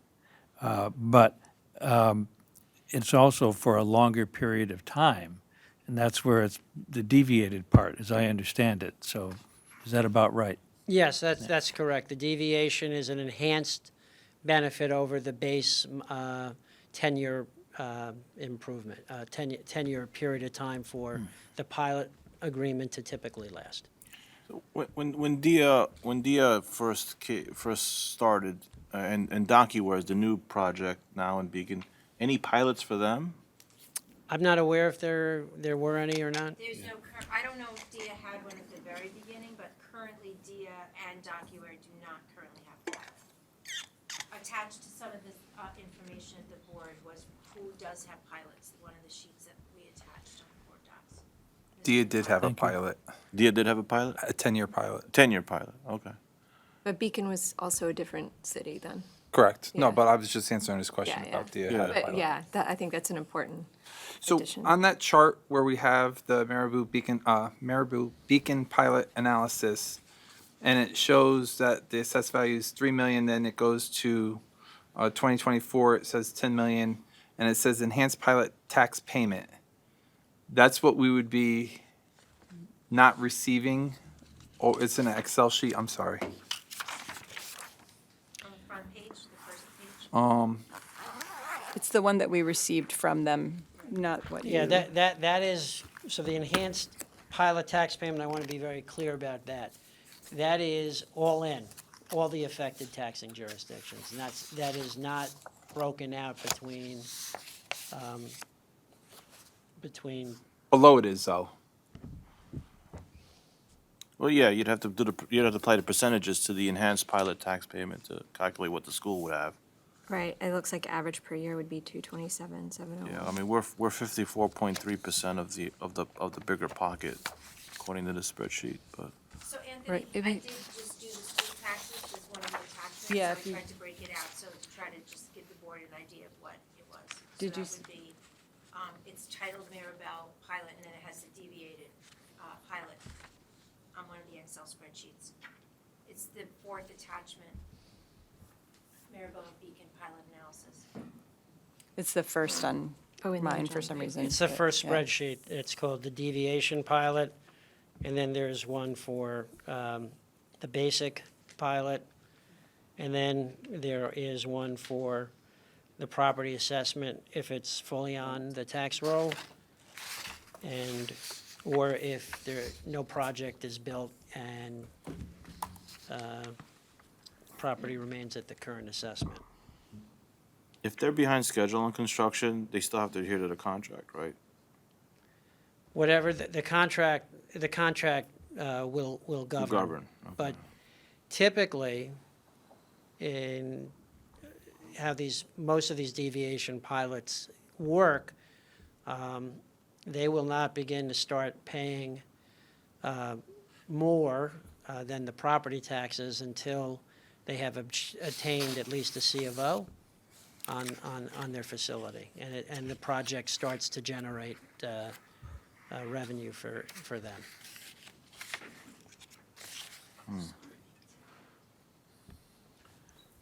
Can this request for a pilot from Maribel be negotiated? Yeah, sure. And do you, and like, what would be, is there restrictions on what we can negotiate for? No, you could ask for any, type of term. Obviously, the question is whether how receptive they'll be to it. But sure, no, this is, pilot agreements can be negotiated before they're inked.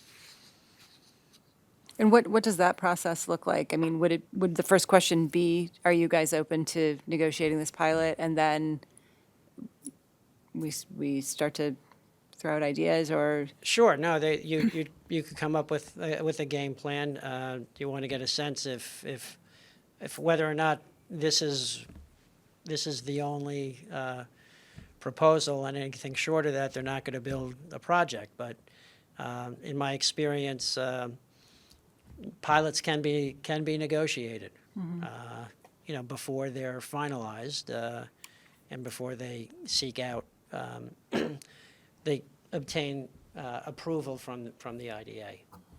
Typically, the IDA, though, will want to know what the terms of the agreement are before they're going to Review authorize the application. project. And the other, the letter of support from the city, they're supportive. One of the reasons they're supportive is because of the jobs coming to Beacon. I was a little confused because I don't know if it was in that letter or an email from the mayor saying that there were 200 jobs coming. Looking through the application, I only counted 100 jobs. Are you familiar?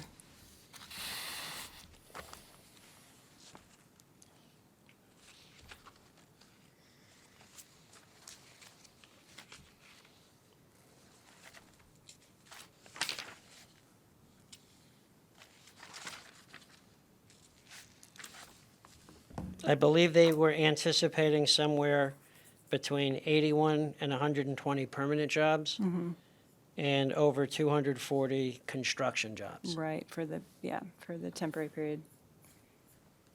Okay.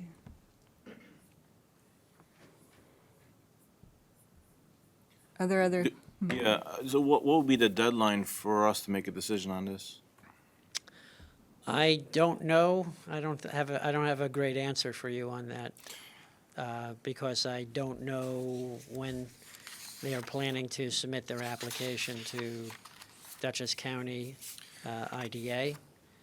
And typically in that process, the IDA will issue what's called like an enabling resolution, just to, like a preliminary approval if you'll want.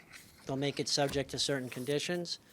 So one of those conditions would be that they'd have to comply with the State Environmental Quality Review Act, right, that they've done, but it seems to me that they're going right now before the planning board, so they'll probably have that. I just don't know how quickly they're going to get that. And then at some point, because they're seeking a deviation pilot, under the law, they have to give each of the affected taxing jurisdictions an opportunity to comment in public, either at a public hearing or, in writing, before they make their ultimate decision. So you do have other opportunities, but you're not foreclosed from initiating that process now. So I just want to make sure I'm understanding the math correctly here. I'm sorry, Anne Marie, I just want to make sure. So, in that, I forget the title of it. The comparisons that you have for the current assessment and then what the assessment would be if it was on the fully tax roll. The page above that, The basic pilot? the basic pilot, we would be receiving $3.2 million in taxes from that property, and they would be saving 1 million. Am I reading that correctly? Over the 10 years. Over the 10 years?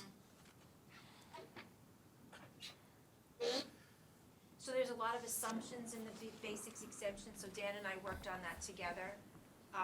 So we went straight from the $3 million current assessment to the $25 million full value. So again, that's an estimate, whether that actually that's our thoughts and how it was gonna move forward. And the deviated pilot is the 15-year, which is the first page. The pilot tax payment would be $3.9 million over 15 years. And their savings would be 1.8. Right.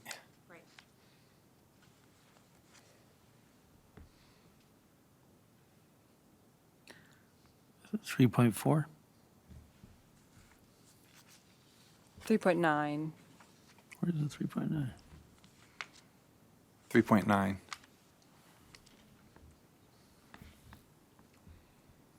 And would we have the assessor come and speak publicly, or can we just like email the assessor and? You're free to email. Report back. Make Uh-huh. a call. I mean, I think one of my biggest concerns is that the 25 million on a $45 million investment seems like a low estimate of what it might be assessed at. And so all of these numbers are based on the 25 million and not something that might be quite a bit higher. And so we can say like, oh, we would receive this and we would only be not receiving this. But if it's based on a totally wrong assessment in the first place, then that's it's not a great place to start, I don't think. So I would love to hear from the assessor before even considering negotiating or anything else. Well, that's where I would think that, looking at it, we're getting an increase of, say, $3.4 million if it's the $25 million over the 15 years on that property over 15 Well, years. Dan, I want to be clear there because of and I'll never call it the tax cap again after you change the levy limit, we actually would not be receiving an additional 3.2 or 3.4 or even. No, but they would be, the tax base would The be. tax base, the levy would be spread. Correct. And and that would go into the, Correct, the business is picking up more from but the. not if it's a pilot. If it's a pilot, it's. So the pilot will, in essence, reduce your levy, right? Because you don't need all that money.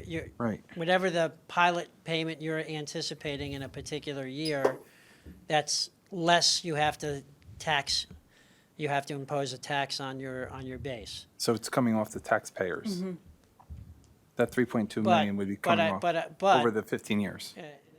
I guess the other but, in calculating the tax cap, or what's really better known, it's really a levy limit. In the calculation, pilots, you have to include in your base year how much in pilots you're currently receiving. And when you apply the tax cap rate, which is probably 2%, you then have to subtract out the pilots you anticipate receiving in the ensuing tax year. So if all of a sudden a project now has more pilots that you're generating, that number, when Anne Marie calculates the budget, that's going to come off what you can ultimately levy in the ensuing fiscal year. So that's where I think our asks are big. I'm just saying, if it can be negotiated, we negotiate. So the column, the amount that you calculated in the column, enhanced pilot tax payment, that's conditional of an ideal world, well, where we increase the levy cap and everybody else stays the same in their assessment? Right, well, you can't, right, you'd have to assume, I mean, the first page of the analysis is what they're proposing. It's just, it's part of the pilot agreement they're asking you to consider. It's just school taxes related. So if you think about it, the property, if it's in a payment in lieu of taxes, the 3 million, whatever the assessment is, comes off of the tax roll. It's not part of the tax roll. So that's why the part where you're gonna take the same levy and you're gonna spread it out over a little bit more for everyone to pay, to kind of cover it, if you're taking this property off the tax rolls. Dan's point about the tax cap calculation, for lack of a better term, the first year will be a problem because we add back what we currently are getting. It's been flat, so it's been, when we do the calculation, it's been an add and a subtract, it's been the same amount. You'll add back this current year, but your projection for pilots will be increased, so it will reduce the amount we can levy in a future year when the pilot's approved. Because you're getting a pilot payment, because it's a different revenue source. It's not, it's a pilot when we talk about the revenue. So it reduces the levy, and so then we're building off of a reduced levy. Yes. You see what I'm saying? With Yeah, we're saying same thing. the net effect, though, over time would be an increase in the amount of money coming in because of the large pilot. Of the pilot, right. Yeah, but there'd be a temporary gap. I see it as the first year, because then if the pilots remain constant year to year, then it would be as an add and the subtract would be the same number in the calculation. The way their schedule is proposed, it would be, your pilots will go up year to year, so. So there'd be a little bit of that every year. Right, until- so. For the first th- 7 years. In terms of, so with deviation pilots, this is, the way this is being at least contemplated is what we'd call an assessment-based pilot as opposed to a fixed pilot. So the assessment-based, right, because they have the assessment, and again, these are all projections because the tax rate is not going to stay the same. It never does, right? So that's why it's important to look at the pilot agreement, because that will say, if this is truly an assessment-based pilot, then you might know what the assessment is fixed at, but the tax will rate, not. it may change from year to year, or they may decide that, well, we're going to fix the amount of pilot payments we're going to provide over the period of years. I've seen deviation pilots do that as well. So they could override any fluctuation in the tax rate as well that way. They could, you could say, this is, all right, and that might be a little easier too, because then it becomes a guessing game in trying to figure out what your pilots, there might be some benefit to knowing, okay, if there's just an increase in year one, and that's the only increase we're going to get, everything else is going to be flat, so there will be no further adjustments, whereas if it's assessment-based, every year is going to fluctuate. What happens in year 16? Year So 16, they get on the tax roll. it is fully assessed on the tax roll. And they would be free to challenge the assessment. Of course. That's the other thing. With the pilot agreement, one of the conditions, clauses that we usually see is that they can't challenge the assessment Right. over the period of years. So, So which basically means regardless of what's estimated when the contract is done, the assessment is what's going to determine. the assessment payment. is the assessment, and they will not challenge it Okay. and grieve it, which they could if it's fully taxable. Right, okay. But the amount of, I mean, going back to, I guess the school tax 101 is that doesn't matter how much, it's not a percentage of how much they're assessed. It's how much of the pot how much space in the pot that they take up in order to figure out how much they collect from them. But then you're being offset by a pilot payment. So yes, you're talking about taking 3 million, in this case, you're taking $3 million off of the tax roll. So you have a smaller base to spread your levy, which remains the same, and you spread it out over more. So everybody's paying a little bit more in that aspect, because it's coming off the rolls. But from the district's perspective, you're getting a revenue source of pilot. That's bigger. Yeah. I think a lot of the question here is about the deviation nature of this proposal.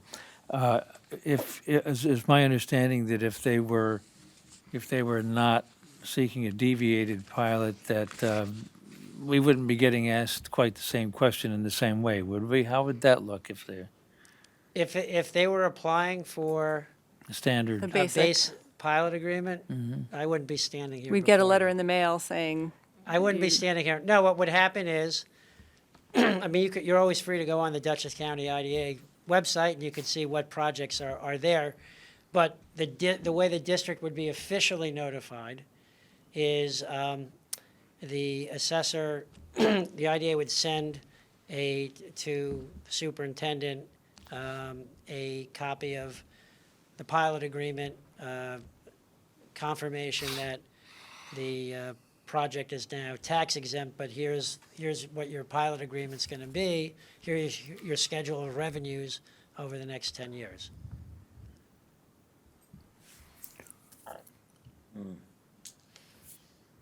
Shouldn't we be considering talking with the developers and asking them to justify their request for the deviated pilot? we can, I mean, the assessor, sure, we should talk with her. And maybe we should talk with some knowledgeable people who can offer a credible opinion about the extent to which they might have a justification for asking for this enhanced deviated pilot. Is it really necessary, or is it, a cherry on top of the ice cream? do you have a suggestion of who those knowledgeable people might be? I guess we have to look around. But I know that these developers are quite serious and they're capable, and I think they've made a very good proposal that is certainly more attractive than some of the rumored ideas that preceded it for that particular property, which is an important property for Beacon. And yes, there's jobs involved. The IDA will look a lot at job creation more than we will. We're looking at the tax revenues primarily. But it did occur to me that that's a sword that cuts both ways. In one sense, it makes jobs available for our graduates. But in the other sense, looking at maybe a base pay for many of those 85 jobs that are not the professional jobs of around 33,000, that sounds a lot like what we're paying for a lot of our help. And so in a sense, we're opening up more competition for labor. But, it's a free country, so, and we know we need to do stuff there too, Yeah. in compensation. Well, we can ask the developer to come and make a presentation at our board meeting. I'm happy to invite them to come. I would definitely like to reach out to the assessor, and I can maybe that can just be through a phone call or email, and I can report back to the board about that, if you guys are comfortable with that. Would you like me to invite the developer to come to the board meeting, or should we can get the assessor information first? It's up to you guys.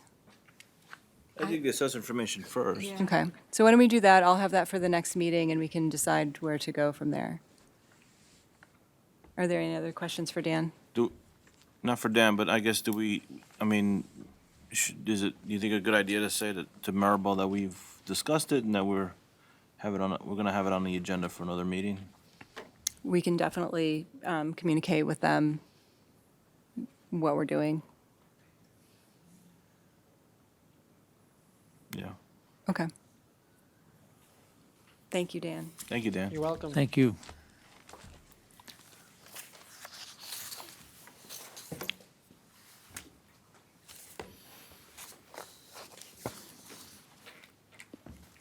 So the second item under new business is this letter advocacy letter for the Dutchess Community College tuition.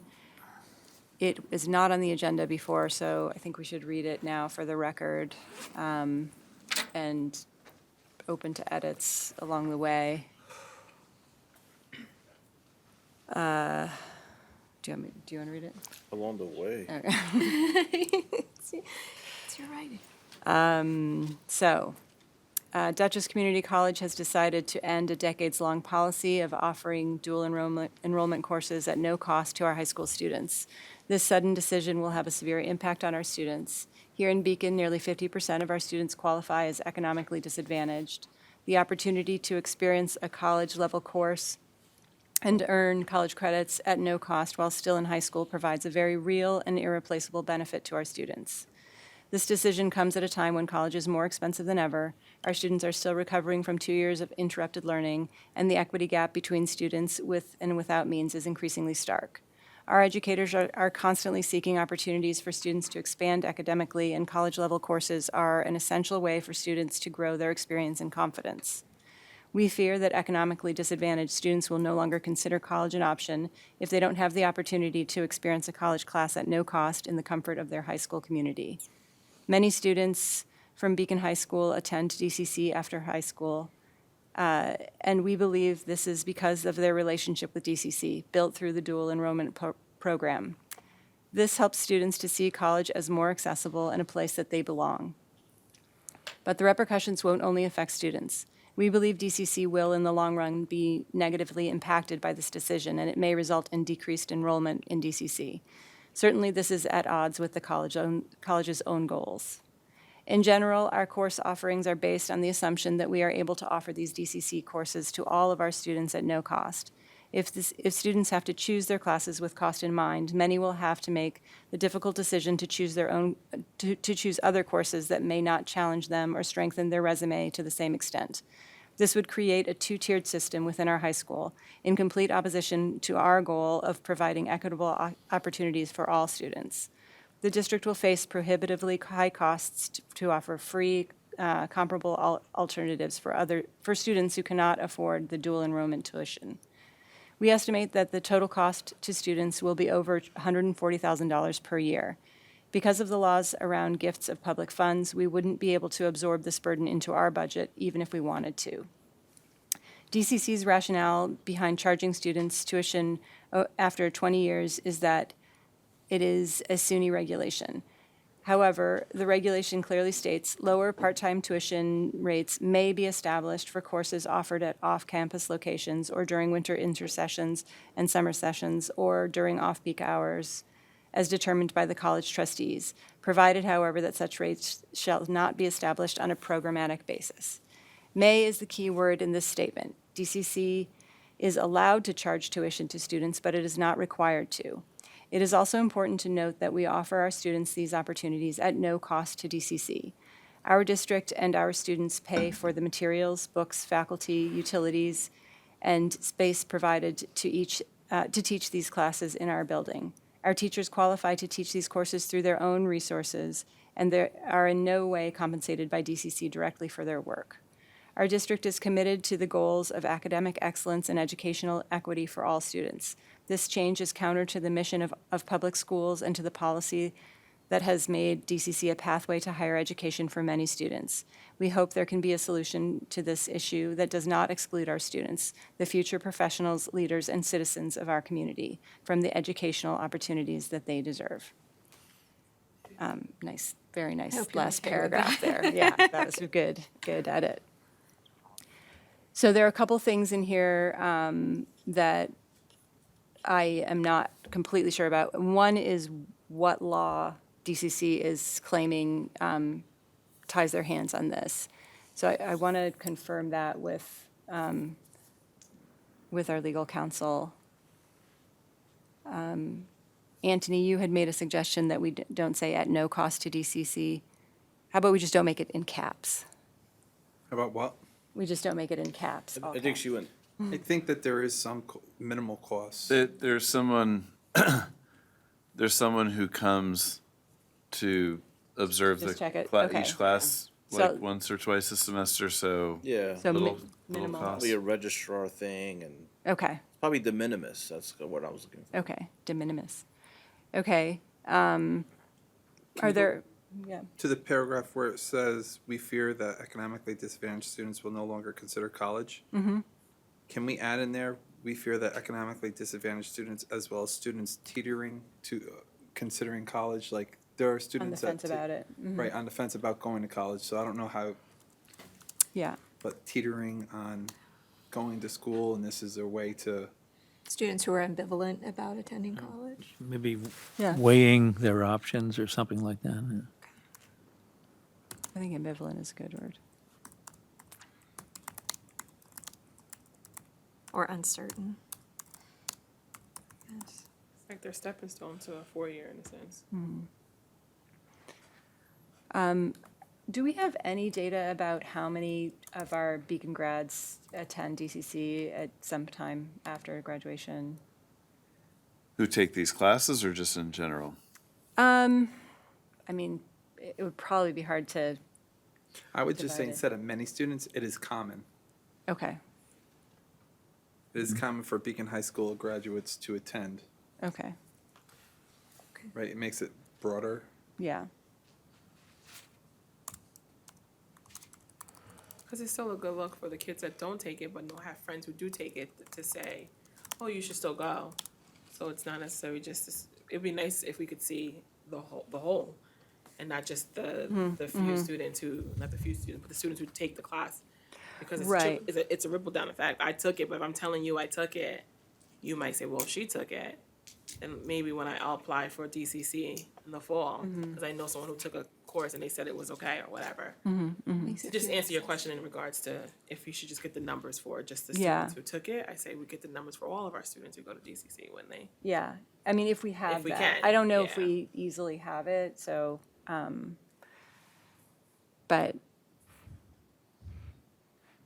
yeah, so I think just saying that, you know, I mean, it's very common for our students to attend DCC. Can we add the reference to Dr. Rose's November 18th, 2019 guidance memo? I mean, Yeah, it's not just our opinion, and I think we should communicate that it's not just our opinion, it's also NICED's opinion. yep, Consistent with NICED's opinion. did you have a spot where you thought that would be good? He put a note in there. Okay. I'm just looking for the memo. It's to- equity, I mean, I keyed an equity gap there, or maybe a sentence after that, maybe. Okay, Consistent with, you know, Dr. Yeah. Rose's guidance memo. Sure. okay. Any other comments? That's good. Yeah. I don't know if it's, I don't like the paragraph with DCC's rationale behind changing students' tuition after 20 years. Like, After charging students tuition after 20 years? You don't like that particular sentence, or, the paragraph is bugging me, but the whole paragraph? If you look at the letter he wrote, the superintendents, which I shared with you all, there's not a rationalization. Right. It's just a statement that we're doing it and that Yeah. it's in accordance, that Yeah. what we're charging is in accordance with the law, right? So, When when I reached out to Yvette Valdez-Smith, you know, what she's getting from people is the reason we're doing this is because it's to comply with the law. But, right. I mean, we could pull that whole, I think we could just simply say something to the effect of, it has been stated that this change is done in accordance with the law. We want to reiterate that the law allows for no charge tuition, something like that. okay. Because he's, you know, I don't want to pretend I know what people are thinking, but it appears, at least in writing, I know how people are interpreting it, but in writing, they're not saying we're doing this because the law is making us. They're just saying what we're charging is in accordance with the law. And I have to go. That's why we asked for something in writing for so long, because we didn't have anything. Yeah. But We does, finally got it on Friday. if they're saying what we're charging is in accordance with the law, then they're basically saying it's legal for them to do it. Well, it is legal. That's not the I question. don't think we need it though. Like, I don't think we need that whole That paragraph. paragraph. Well, I think we do need to say that there's very little cost to the college to do this. We could, We're I mean, assuming we it's could, very little cost, because they might feel like it's, I think we could, if We said there's. minimal cost. Yeah, we could Right, say, but that's in that paragraph. we could cut out the first part, because if they're saying it's done in accordance with the law, I mean, that's a very different, that's an important differentiation, because then that sounds to me like what they're saying is, what we're doing is legal, not what we're doing is legally required. So we could just take all of that out and then say, and then it starts with, that paragraph starts with, it is also important to note that we offer our students these opportunities at minimal cost to DCC. Yeah. And I think that is true as far as I understand it. And to Anthony's point, in 2019, Betty Rosa, for lack of a better phrase, strongly encouraged, to make these classes as accessible as possible. And Yeah, she clear used that the language, no charge. She said Yeah. it Thursday night. Okay, At Ulster more recently than Yeah. 2019. Yeah. Right. Well, and I think that's one of the biggest disconnects with us superintendents. And Okay. it's like the state is pushing this message out of, we want more and more and more of these, like, high, very accessible classes, and then I understand what you're getting at, because No, you've dealt with some legislators who are saying, well, they said the law is making them that they do it. can, yeah. But it's not explicitly said that in that letter in that way, so I'm fine with pulling that. And I think emphasizing that this basically puts up a huge barrier when we say we're supposed to be removing barriers, I like the way it's adjusted. It is also important to note that we offer our students these opportunities at minimal cost to DCC. Our district and our students pay for the materials, books, faculty, utilities, and space. Our teachers qualify to teach these courses through our own resources. I'll also pull a direct they- quote from Rosa on that. Do we pay for them to be certified through the college? I think it's been a while because a lot of the teachers have been doing their classes for quite some time. Right. But yes, I think we would now. I don't know that we did initially, but we would we now. certainly would now. Yeah, so maybe we should change that to, yeah, it says through our own resources. Did you just change I that? can't for- remember the last teacher who went through it. Right. So I think we should mention that if they do start implementing this policy, that we are going to look at other options and drop them. I mean, I'm not I definitely think drop that them, might but that be we the could. next I letter. don't think we need to Yeah. say that. We don't need Yeah. to tell them what we're doing. Everything, Exactly. yeah. I I think think that we we don't already need to say do what our understanding of their letter is, and we Not don't yet. need to tell them what we're doing. I think it's just, hey, this is our concern that you're gonna start charging, and this is how it's gonna impact us, Yeah. and that's it. Well, we And do then- say but that this, this may end up in, down enrollment for them earlier in the letter. So I don't think we need to get into details of how that, because I think it would happen in a lot of different ways. Certainly, fewer students would be enrolling in it here, but we will also, be looking for other options.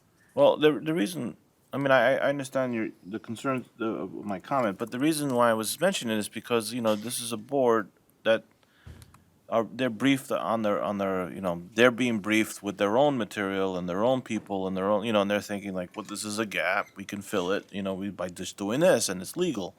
And they may not be aware that, it's not gonna fill any gap if we dump them. but you never want the right hand to know what the left hand is doing. Yeah, So you want to hold off and see what they come. You want to have something that you holding on to. If you just say right away, we're dumping you, they can be okay. Like they could just easily, it could just be. Well, I'm not okay. suggesting, right, so, like yeah, there's maybe some my comment was too harsh, but, just say that, that because because equity is so important for our students, that, you know, if you stay with your decision, you know, we will have to look at other options to see what could be more equitable. I don't think it's necessary for this letter. I think if there was, you know, another communication where we actually had some more information. We don't have a lot of information yet about those other options, and so I feel a little bit nervous about putting it in this communication. You may still want to ask for like the different options of payment in a sense. There may be another Yeah. ask that we want. Right, exactly. I mean, maybe we get to, you know, more of a negotiating phase, but this is more just like a impact statement. Yeah. Okay. I'll go with the consensus. Does anybody know offhand where Betty Rose's statements are about this, either from 2018 or more recently? It's in one of the, for some reason, I can't get my email tonight, but it's in one of the emails that Matt sent. Oh, it is. Laura, I can send you the link. Okay, thank It's you. a 2019, but Anthony was in a meeting with her a week ago? Thursday. Thursday when we were supposed to But be if we having could get our a audit. direct quote, I mean, that would be the most impactful thing. It was a fireside chat, so. Okay, It's so- not videotaped, it's It's her not, like, deputy, and transcribed what or she was saying is, did she say that specific line? She was saying that the P20, right, we always say P12, preschool to 12. Mm-hmm. P20 needs to work together, so one hand knows, kind of what Alana was saying, Mm-hmm. right hand knows what the left hand is doing. There's a teacher shortage, there's students that can't go to school, that they need to work together to have applications not be a barrier, have this not be a barrier, that kids need to go to college. If they want to go to college, they should be able to go to college. And that's where the 13 to 20 came into play, and knowing what the need is at the P12, so 13 and 20 could assist people to get that ready for the P12. Okay. And it was more towards, they were talking about graduation rates and so forth, Okay. and teacher certification and all that stuff. So, in terms of who this should go to, county exec, county legislators, the college, obviously, the trustees and the president of DCC.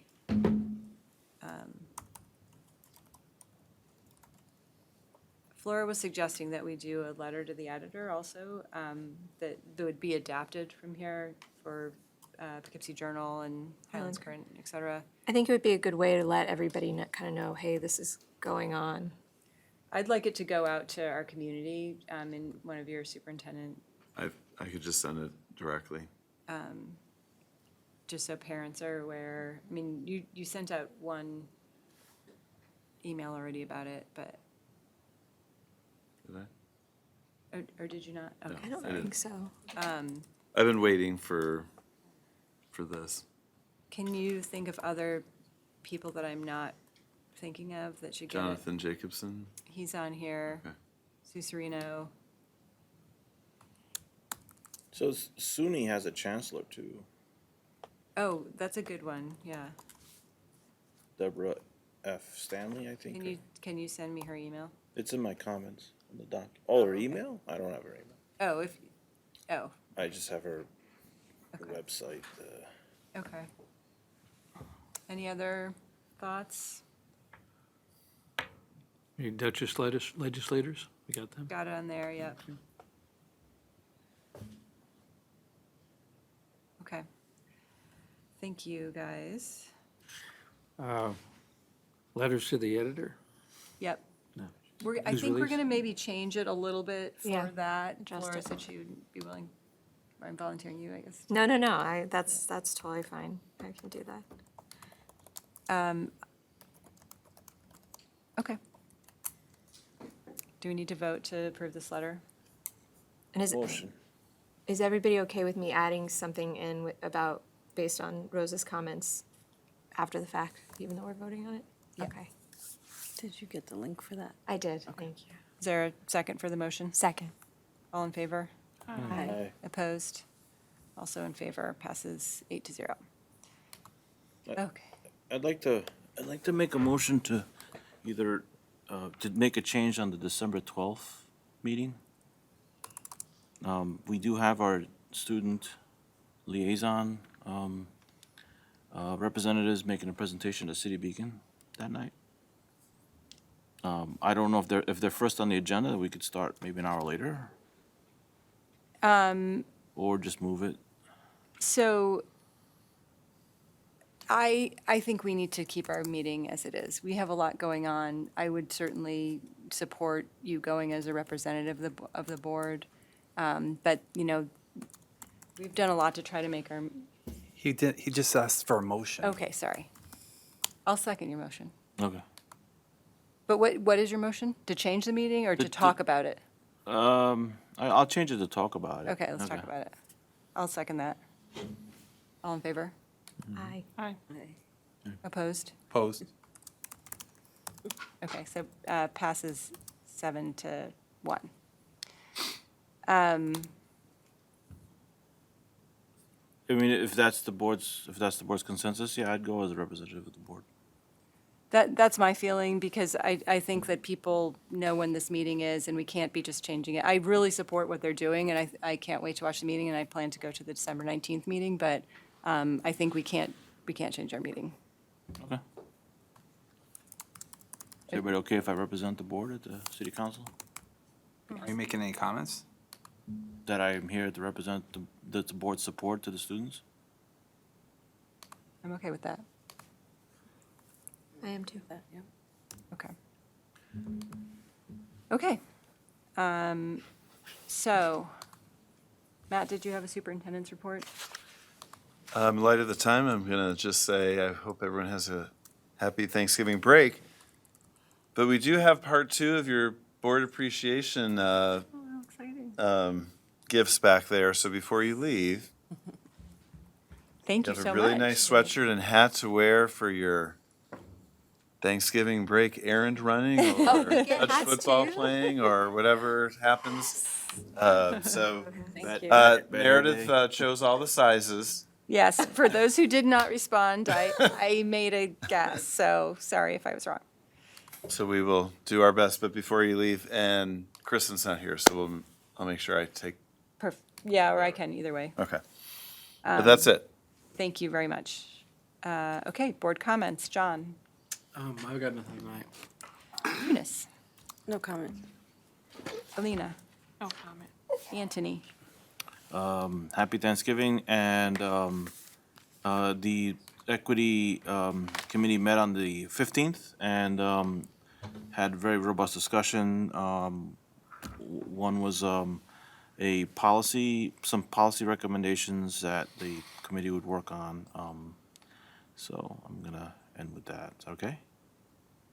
Thank more? you. And the next policy, Huh? You're asking about what else? No, is that, you know, I'm gonna add to the report or? Because we also talked about some of the data. Yeah. Okay, so. Trends, how we were addressing it. Yeah, so there was much interest to get access to the data and you know, what to do with the data. There was also discussion about, interestingly enough, the former Beacon Prison and the facilities there. Camp So, Beacon. yeah, the one next door, yeah. So, you know, so it was a wide-ranging discussion, and more to come, a lot more work to go.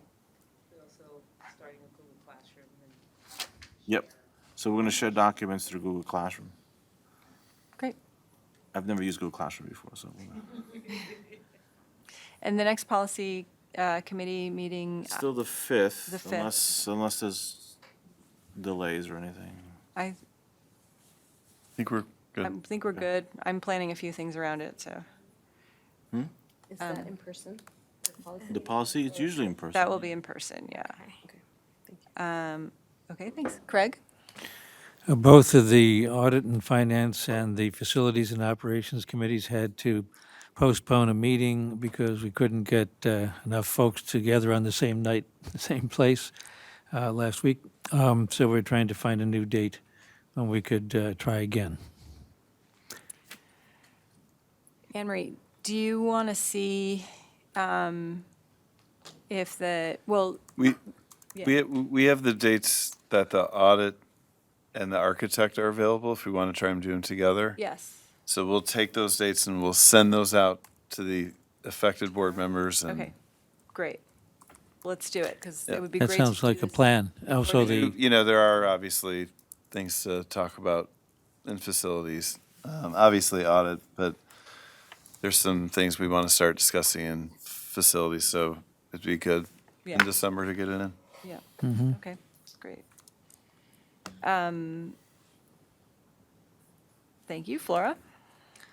I just have two advocacy updates. One is that there is, Lower Hudson Education Coalition is hosting a legislative panel. They've changed the date. It's now on December 15th. It's happening virtually. And they sent out an email inviting people to register for it. If you didn't get the email, let me know. I can forward it to you. And then the other opportunity is from the Healthy School Meals for All New York Kids Coalition. This is in January. I did send everybody this a while back, but I just wanted to flag it again. So it's a school meals lobby day. It's taking place at the New York State Capitol in Albany. And I'm definitely going, so if anybody wants to ride with me, I will be happy to drive you. And that's all I've got for today. Thank you. And I just have one thing, I think that is our mini retreat. 5 people have responded, and I'm going to go with it. I'm going to call it, and I'm going to put it after our, because I'm assuming 6 PM is a hardship for you, Anthony, right? Because that was one of the dates that was working. So I'm hoping everyone can. It's a hardship only on a Monday. This is a Monday. Okay. So, but the other date that worked was December 5th at 8 PM after policy. So please mark your calendars for that. Hopefully everyone can make it that didn't respond. December 5th at 8? Yeah, I could make it. great. I didn't respond yet. That's okay. Thank you. So, yeah, that's done. And then Be here anyway. I think that was everything. Oh, I did have a conversation with Dia about this board member admin get-together, and they're being very accommodating. However, I think it's going to be too hard to pull it together before December, and everyone's so busy. But no one has anything to do in January. So I'm going to work on a January date and to suggest to everybody, and maybe we can do it then. That's You it. said 8, right? Yes. Okay, consent agenda. Hold on. Wait, can I ask? What? You never asked me about my comments. Oh, I'm so sorry, That's okay. Anthony. No, it's Comments? okay. I'm good. Do you have any comments? No, it's fine. But I wanted to ask you something. You We're had all mentioned, human. you had mentioned earlier something about an advocacy thing you were driving up for. When it was December in For December. DCC? Is that what it was? Yeah. On the 16th? December 13th. Yeah, On the 13th. 16th. On the 13th. Okay. 13th is, okay, yeah, the 13th is their school. Okay, Okay. that's it. Anthony White, no board comments? No, I'm good. I'm Thank so you. sorry. Happy Thanksgiving. I really apologize. I'm all over the place with this agenda. So, consent agenda. The use of the consent agenda permits the Board of Education to make more effective use of its time by adopting a single motion to cover those relatively routine matters which are included. Any member of the board who wishes to discuss individually a particular piece of business on the consent agenda may so indicate, and that item will be considered and voted on separately, thus preserving the right of all board members to be heard on any issue. Are there any items that anyone would like to pull from the consent agenda? 12.01H7. H7? H7. H7. Okay. Any others? Can I have a motion to approve 10.01 through, I'm sorry, 12.01 through 15.06? So moved. Anthony, second by Eunice. Comments or questions? I believe there's a donation in there. Thank you very much. It's from the Foundation for Beacon Schools, and it's from their teacher grant program. There's a lot of really great teacher grants in there. I'm excited to hear more about from them as they happen. All in favor? Aye. Aye. Opposed? I'm also in favor. Passes 8-0. Can I have a motion to approve 12.01 H7? So moved. Second. Sorry. Anthony and Flora, comments or questions? All in favor? Aye. Opposed? Abstain. I'm in favor. Passes 7-0 with one abstention. Thank you. Can I have a motion to adjourn the meeting? So moved. Craig, Second. second by Alina. All in favor? Aye. Opposed? I'm also in favor. Passes 8-0. Have a great night. Happy Thanksgiving, everyone. Thank you. Thank you.